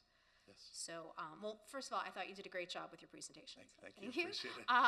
And I drove around the site, and it's actually very close to another building that we've been looking at. So familiar with the area, understand the property is very narrow, and it is because you have two sort of frontages. It is a challenging property to design around. But yeah, I mean, the first time I saw that, I guess the south elevation, it's really, it's very boxy, it's very severe. Again, I understand the limitations, but that was the one thing about the design that struck me, that I feel like you really need some sort of refinement. And I think a lot of it has to do with the fact that it's not recessed, and that, you know, it's related to the waiver. I think that having that, I will also say too, I know that the zoning was changed so that the bottom floor of a house and the top floor could be the same.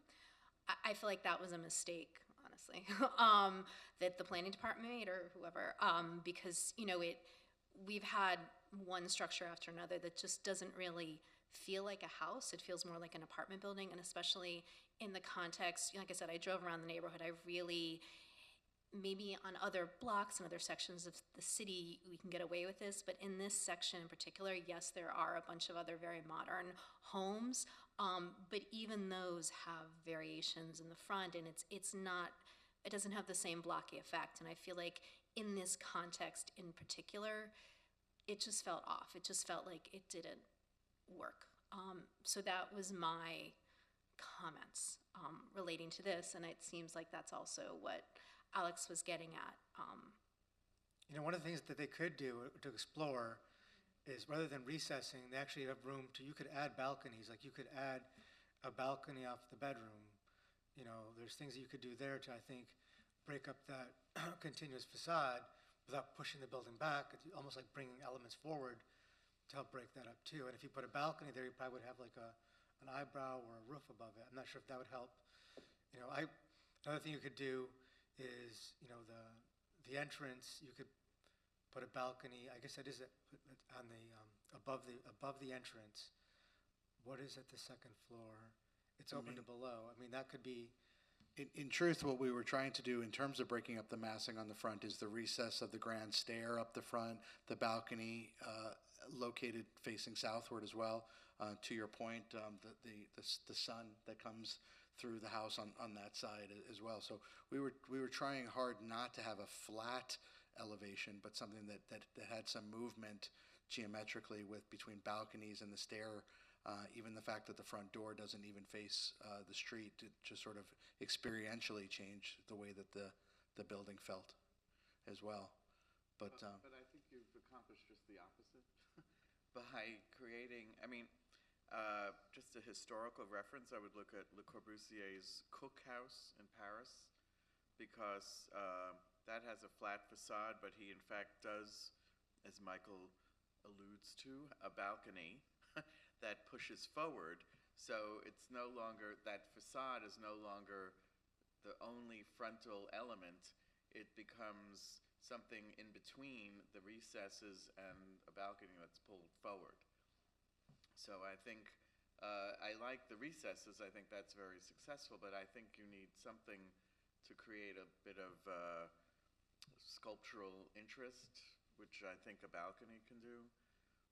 Although I wouldn't do the upper portion of the cookhouse and just make it more domineering, but just something to think about. I agree with Michael and Sarah. Yeah, unfortunately, the effect that you're giving us, it's almost like it should be a row house, and that's not what anything like that in the rest of the island. Like, it just seems, yeah. I mean, I'm craving some sort of almost a curve. It's just a lot of rectangles. So, and I'm sympathetic because, again, I know that this property is small, and I see the plan, and, you know, you've got a family. Like, I get it that you want to get as much living space as possible, but I think that it needs to be refined. On the other hand, I appreciate not having another framed box on top of a box, which is the general vernacular vernacular modern these days. So I see you were trying not to do that, which I think is successful, but I think you've achieved a very flat facade, but I think you need something to pull forward to allow it to have some more shadow or interest, I think. Scott, do you have any thoughts? Can I ask a question? Are balconies allowed beyond setbacks? Yeah, you're allowed to project, you're allowed to project 25% into the setback, up to 6 feet. So in this case, you could have a balcony that projects 6 feet forward of that front elevation. Okay. Yeah, actually, I think either over the entrance or over the bedroom. Okay. Something that pulls And I would forward. also say too, and again, it depends on Dr. DeSouza's taste, but there is so much opportunity here because you have a very sort of flat rectangular. If you're going to do a balcony, like there's so many opportunities here to be really creative with that, and to push that. And I think that would be a really interesting element that maybe sets this project apart from the other modern houses on the street. Like that was the thing that I noticed, that a lot of the other modern homes do have something that I guess sort of makes it pop or whatever. And I feel like there's lots of opportunities here, to get creative. I also had a question about the roof deck structure that seems to be in a very odd shape. What's in it? At least there's also seems to be a discrepancy between maybe the renderings. Are we even going to really see that from the street, or talk to us about the shape of I that? think the idea was only just to get a small area for them to be up high enough to be able to enjoy the views and the water. We took a cue from some of the houses around the neighborhood in that regard. It's also reflective of the setback requirements, which is 10 feet from each facade. Yeah. So it sort of forces at a small site, that little area that's exactly where it has to go Yeah. based upon those setback requirements. I think the code designed this house, and I just picked up the pen. Because it's that long, almost like catwalk just to get to it. Okay. Yes. That answers the question. Is there a motion? What would be is this a staff thing? Or? I mean, I feel like there has to be, because also there has to be a lot of work, I would say, on the front facade, and then that also would then possibly eliminate the waiver. I don't know. I almost want to continue. Well, Michael, does this have to come back for a waiver anyway because of the It number has to of come back people? for the variance. Oh, the variance. All right. For the so- driveway. But I mean, do you think in that we were going to continue that till September? To September. I mean, I'm comfortable if you guys are okay with the idea of adding a balcony to the front, or other elements, other specifics, if you want to make changes to that elevation. I'm comfortable with you approving the project, or maybe you can approve the project and say the final design of the front elevation is to come back to the board, and you can bring that back in September along with the variance. That way you get the approval today, and just the board is looking at the variance and the waiver again in September. And if I may, for the record, I think you asked about the elevation at the understory.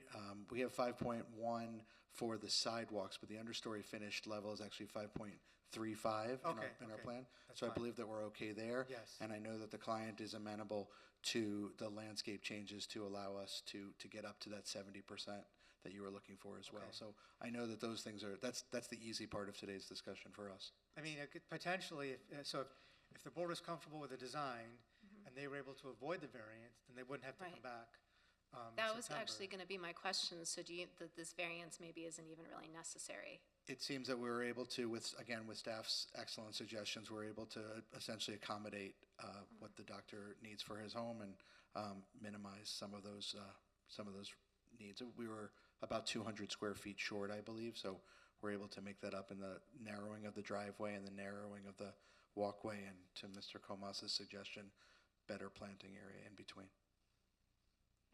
I mean, I sort of feel like the facade is going to change a lot between. Well, I mean, can we just look at the facade next time? Or? Yeah, that's what you were. I mean, I guess if you have to come back, you have to come back. Right. The question would be, do you think it would be for September or for October? I'm not familiar with the deadlines. I know that our staff will need a few weeks to work We this would need out. to have the revised plans by, I think, August 8th. To be here in September? Correct. Okay. I I know what Dr. Maybe D'Souza August is saying right now, so I think the answer has to be yes, of course. So if we continue it to September, you'll be able to meet those deadlines. August 8th, yes, sir. Okay. Okay, so is there a motion? Alex? I make a motion to come back September 8th. I'm sorry, the date of the September September? 6th. September 6th. I'm sorry. Yes, To continue, thank you. okay? We have a second? Yeah, Orlando. Mr. Gomez? All in favor? Aye. Aye. Okay, we'll see you in September, and then just revised drawings by August 8th. Sure, we'll be in touch with your office. Sure. Thank you for your time. Have a good day. Okay, we have two applications left on the agenda. The next one is for 1211 Stillwater Drive. Okay, the next item on the agenda is DRB 220826, 1211 Stillwater Drive. An application has been filed requesting design review approval for the construction of a new two-story single-family home, including one or more waivers and the review of an understory area on a vacant lot. Thanks, Giselle. As indicated, this home, You know what, I wonder, we have two of our members. We could who take a stepped break. away. Let's I take a think maybe 5-minute take break. a 5-minute recess, that's sorry to make you, don't move. Okay, we're gonna take a and are on to our next project. sorry, this was 1211 Stillwater Drive, DRB 22-826. As Giselle mentioned, she provided the introduction previously. This is an application for a new home including an understory and a vacant lot. The elevation of the first floor is elevated to BFE +5 or +14 feet NGVD. The residence is designed in a contemporary style, predominantly finished in stucco. The design relies on openings in breeze block walls to provide texture and visual interest. The massing of the home is rectilinear, and staff recommends incorporating more fenestration along the side elevations and refining the front elevation of the first floor to the office space with more or larger glazing that breaks up the solid wall and softens the cubic nature of the facade. We are supportive of the application, are recommending approval. We have actually the homeowner online who is going to provide the presentation.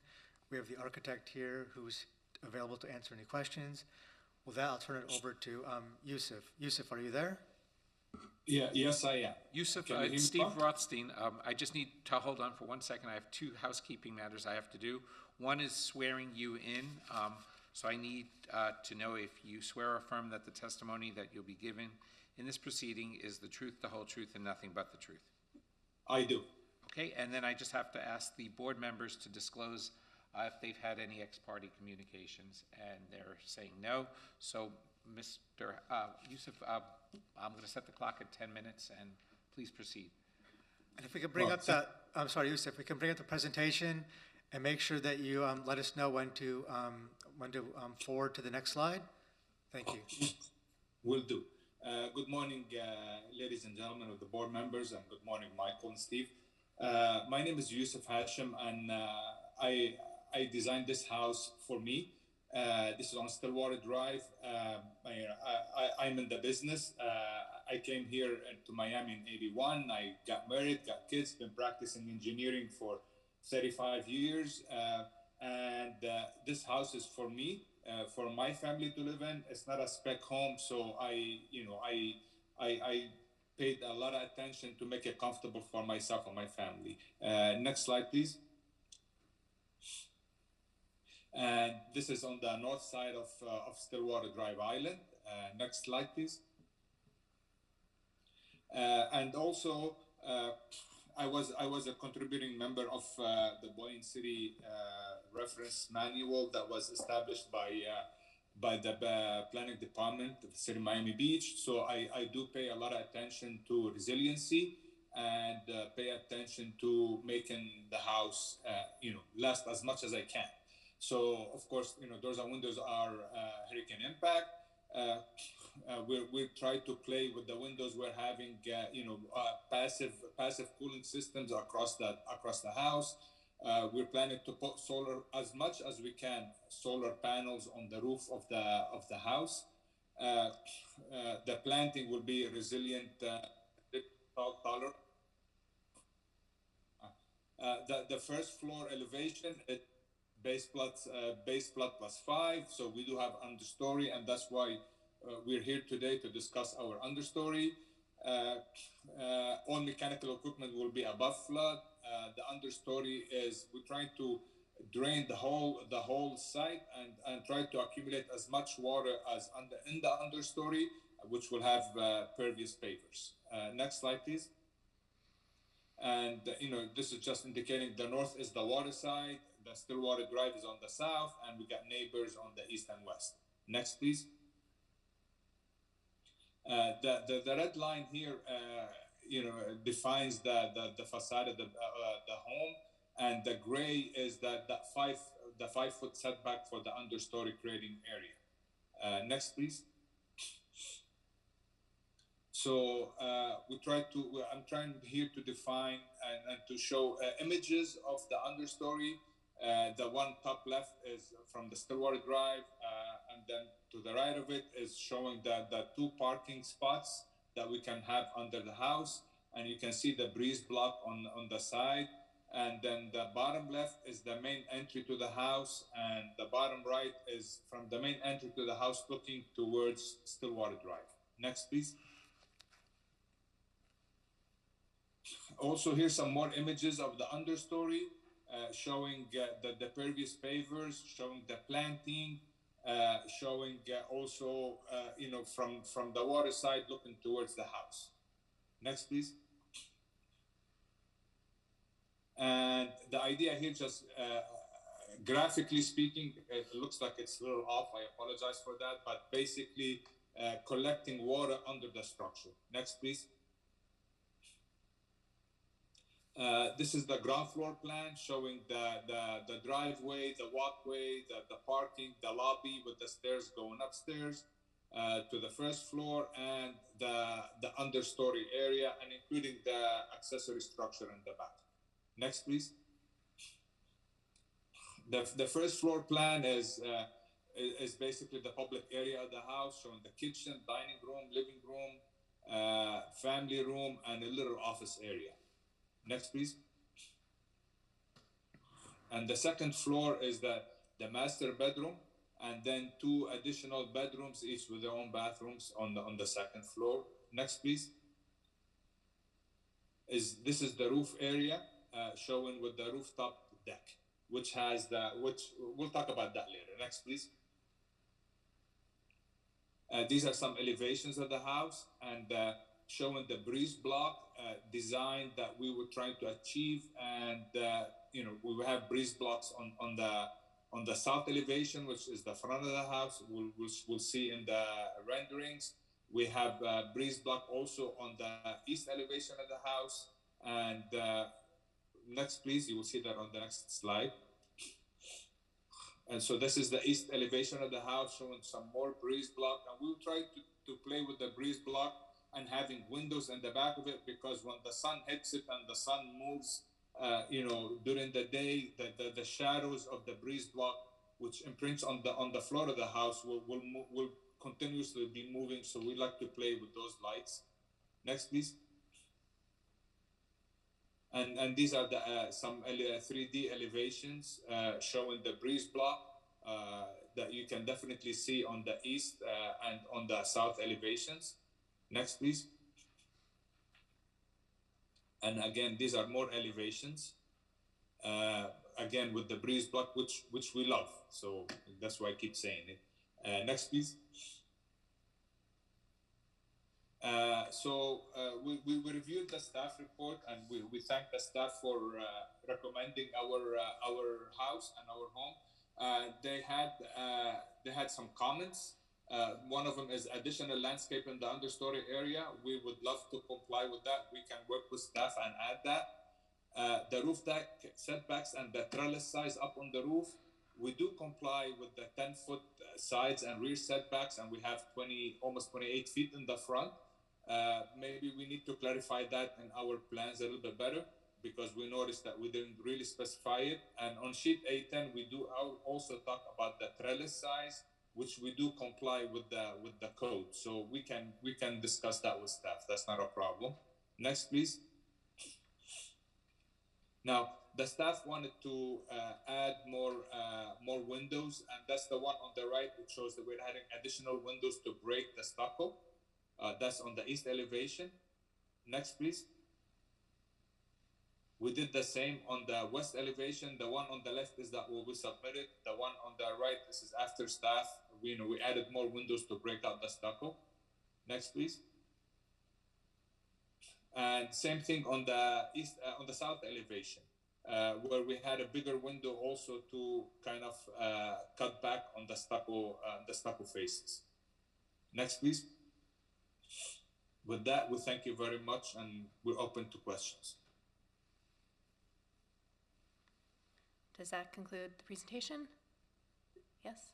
Yes, it Anyone does. else? Thank you so much. Is there anybody from the public wishes to speak here? Is there anybody online? And there's nobody online. Okay. I'm going to close the public portion of the presentation and open it up for the board to discuss.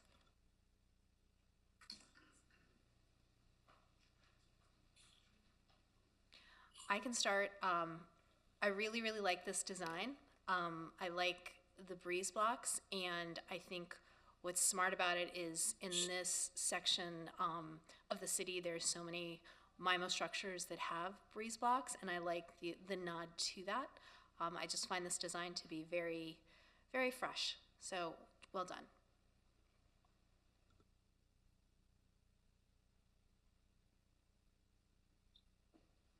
Alex, do you have any comments? No, I do like the kind of mid-century modern pierced block. I think that works well here. I think the massing works. I think the changes made by the staff help the design. So I think it's very good. I would say too, though, the one on the south elevation, I don't know if can you bring up page 20 of the presentation? The south elevation. I actually think that the narrower window, after. No, the one before. Yeah. Next. Yeah. Next one. Exactly. That. I think that the narrow window in this situation works better. And I like it. I like it as designed, as submitted. Are you okay with the changes made to the side elevation? We definitely like that too. Yeah, I mean, I think that's more successful. I like the other changes that you made to the other facades. I feel like that was definitely, just enough of an improvement to make a difference. But I personally would leave the south elevation as originally designed. Okay. Yeah, I agree with Sarah. I agree with you. That's fine. Yeah. Sometimes it's hard. It's hard until you see it, and you see the change, and especially since this window they provide is it's sort of in between. It's not a full window, and it's not the clear story. So basically, what we would do is indicate that to make it more clear that the elevations are approved, are consistent with what was submitted in terms of revisions, with the exception of the south elevation, which shall remain as approved as submitted in the original application. We can do that. Okay, I think overall it's a very nice design, both in architecture and landscape architecture. The only comment I have is that you're missing one visibility triangle at the property line, and therefore the wall will have to be brought down to 30 inches maximum height. You mean the property wall with the neighbors? Sure. Yeah, Miami Beach requires two triangles. So that wall and the landscape will have to be reworked. That's we can definitely work with staff on that. Yeah, That's not no problem. That's not an issue at all. And that's about it. It's very nice. A motion? Scott, do you have any comments? No, I love the breeze block too. Nice, okay. Yeah, is there a motion? I move to approve. I second that. Thank you. And to Seconded by Mr. clarify, With conditions, yeah. yeah, to clarify, approving Yeah. the revised east and west elevations. Right, and the south elevation for the front to be approved as submitted. Yes. Okay, I second. I think Alex already made the second. So all in favor? Aye. Aye. Aye. Motion passes 4-0. Thank you. Congratulations. Thank you very much, you Thank guys. You guys have a very good day. Okay. So the last application on the agenda is 1695 Alton Road. The last item on the agenda is DRB 220827, 1695 Alton Road. An application has been filed requesting modifications to an existing single-story commercial building, including the construction of a single-story addition at the rear of the site. Thanks, Giselle. So this site encompasses 2 lots and includes an existing building constructed in 1935 and a service parking lot. The original building was designed by the noted Miami Beach architect Martin L. Hampton, and according to the building card for the property, its original use was a Piggly Wiggly market. In 2012, the building was retained, renovated, and converted into a bank with a drive-through by the architecture firm Siskovich.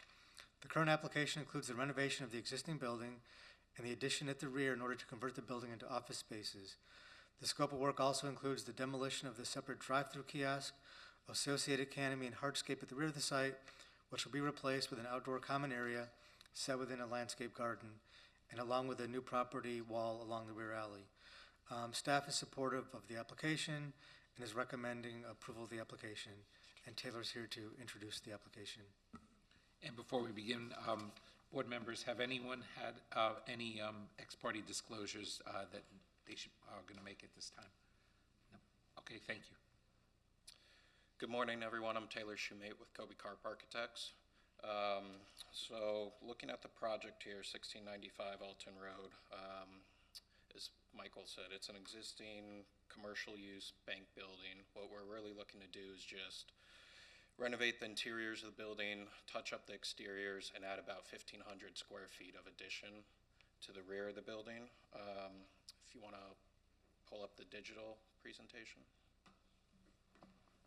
You can go to next slide, please. Next slide. So this is the proposed site plan we're looking at. There was an existing drive-through component to the existing bank building, about 750 square feet we will be enclosing. And then in addition to that, 750 square feet of new enclosed space that we're adding up along the northeast corner of the property there on 17th Ave. The existing parking lot condition, we're really looking to maintain the same amount of parking spaces. We're just going through including new hardscape, including new landscape, and really touching up the site. As well, you should note on the northeast corner of the property, we're also proposing a little kind of trellis pergola feature out there. And again, with a lot of new landscaping that Chris Cawley, our landscape architect, has provided. And we're kind of really trying to create a nice indoor-outdoor moment for the new office spaces we're creating on the rear of the building there. If you go to next slide, please. That's just kind of the enlarged floor plan showing the renovations we're doing to the interior of the building. Next slide. So that really shows kind of the existing architecture here. We are proposing the corner there on 17th and Alton to also kind of enclose that with a glass enclosure. Used to be a little kind of exterior, just open air porch. And we're really looking to keep the same language of the building along 17th Ave, kind of extending the same window geometry and extending the same barrel tile roof feature. If you can go to the next slide, please. So that's showing the northeast corner of the site where we're creating the new addition and the new pergola structure with the lush landscaping. We are keeping the same language as the existing building, just slightly increasing the glazing size along 17th for that last panel there, and adding more glass on what would be the east portion of the facade that directly abuts to the new garden and pergola structure. If you go to next slide. That again just kind of shows the elevations of the building and the materials we're proposing, really just working with existing materials and kind of cleaning everything up a little bit. Next slide. And again, kind of working to create some fence structures to kind of provide some privacy and safety for the site as well to access the parking spaces. If you go to next slide. Again, just kind of showing the overall site plan, and you can go to next slide. And then just showing the roof plan there again, kind of extending the little parapet barrel tile feature that was on the existing building. Next slide. And that pretty much covers our presentation. If you have any questions, I'm here to answer them, as long as our landscape architect, Chris Colley.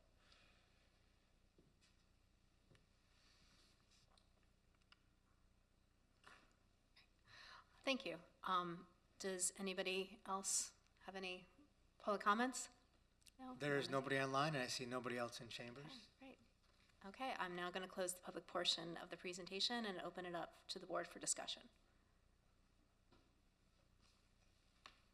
Hi. How high are the walls on the, that meet the gates at the entrance of the driveway? Right now they're shown about 10 feet. No, how high? 10 feet tall. At the entrance of the driveway? Correct. Is that a one-way in? Yeah, we were going to create access from the alleyway. That's going to be the entry, and then exit onto Alton. Okay. Now, those walls are inside the triangles. Correct. We will have to work with staff for the 50% visibility to Okay. make sure it complies with the sidewalk, side triangles.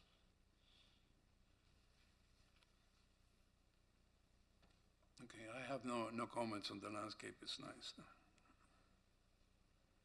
So, first of all, I'm really happy to see all that superfluous crap being stripped from this building. It bothered me from the second it went up like that.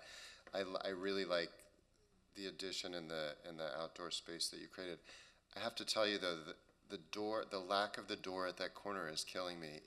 It feels to me like when people enclose a garage, and you always know it was a garage, and they put a wall there, and this is like the entrance that all the other buildings kind of in that neighborhood on that corner have corner-facing entrances, and there's no connection to the street with any of the pedestrian access. So that is the entrance. I mean, it's clearly like the statement piece of that building, and I just think that's, I don't know if you guys are the architects, but it stuck in my craw. That was my only issue, excuse me, my only issue with the whole thing. Yeah, where is the official entrance? Is it through the parking lot? Correct. It's kind of on the southwest corner of the site through the parking lot. That northwest corner on 17th and Alton that you were just referencing, there was kind of an existing porch there with steps up to get into the building.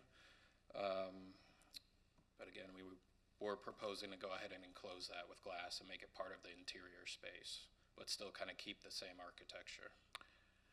Yeah, I totally agree with the idea that I think it's inappropriate. That corner should be activated as opposed to made dead urbanistically and which is what you're doing. Everything about the architecture calls to the corner that as the entrance, and then to make it just a dead space is, I think, incorrect here. So I think the entrance is in the wrong location. Yeah, I really like this project. I love repurposing and using this building for this point. Talk to me too, I mean, related, I think it's very successful, except the west elevation. So 10-foot walls on both sides, is that to code? Is that allowed, or, and then also, can you also, to the left of the gate, I guess, there's this, talk to us a little bit more about, there's like a gray structure and a door. Yeah. So it was going to be a solid wall, kind of with a louvered wood fence, a nice light colored wood. And we were going to propose a little kind of pedestrian entry as well to kind of help connect with the entry, since it is access from the parking lot. But that was the idea behind that. Now we can certainly work with staff on the correct height of the wall. Some of that was kind of working with the existing conditions of the site and some of those elements that were there, and just trying to work through that and kind of clean it up.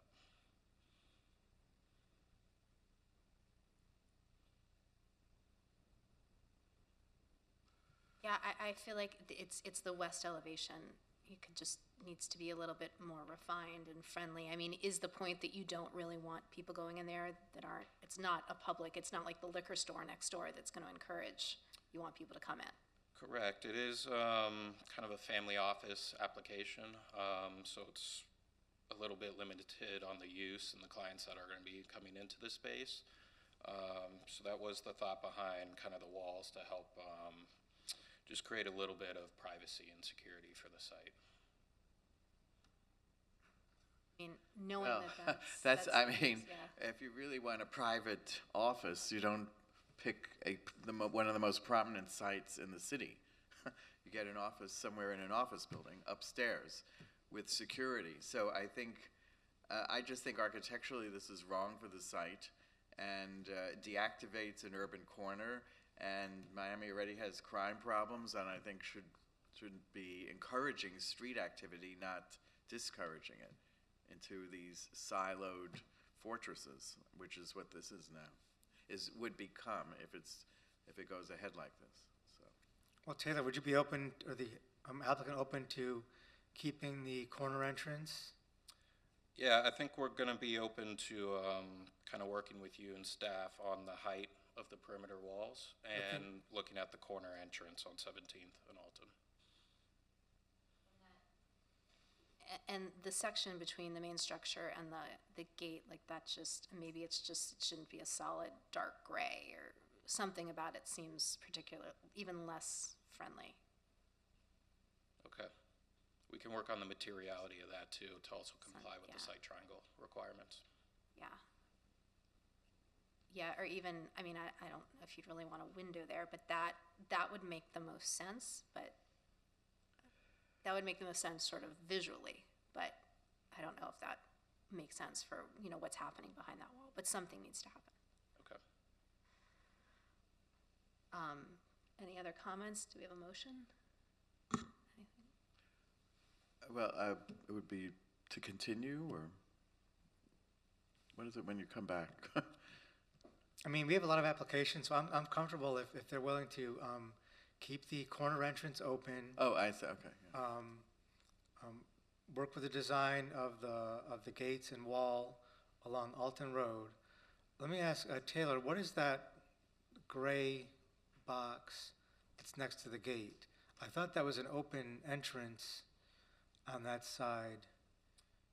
That was a portion of solid wall with a pedestrian door through there. So again, we can work on that materiality to make it kind of. So I'm thinking, like, if that could be more open, sort of like in line with the height of whatever you choose we get for the access gate. So it's not, now it just like you're entering into just a wall, but then you're outdoors once you go behind that wall, right? So I think that could be designed more of a friendly pedestrian gate versus like Is that currently there, or what? There are currently on the site, there's a couple columns in there, and it's got the metal screen feature stretching between them. So what we were doing was kind of trying to scale that down and just make it more of a privacy wall feature.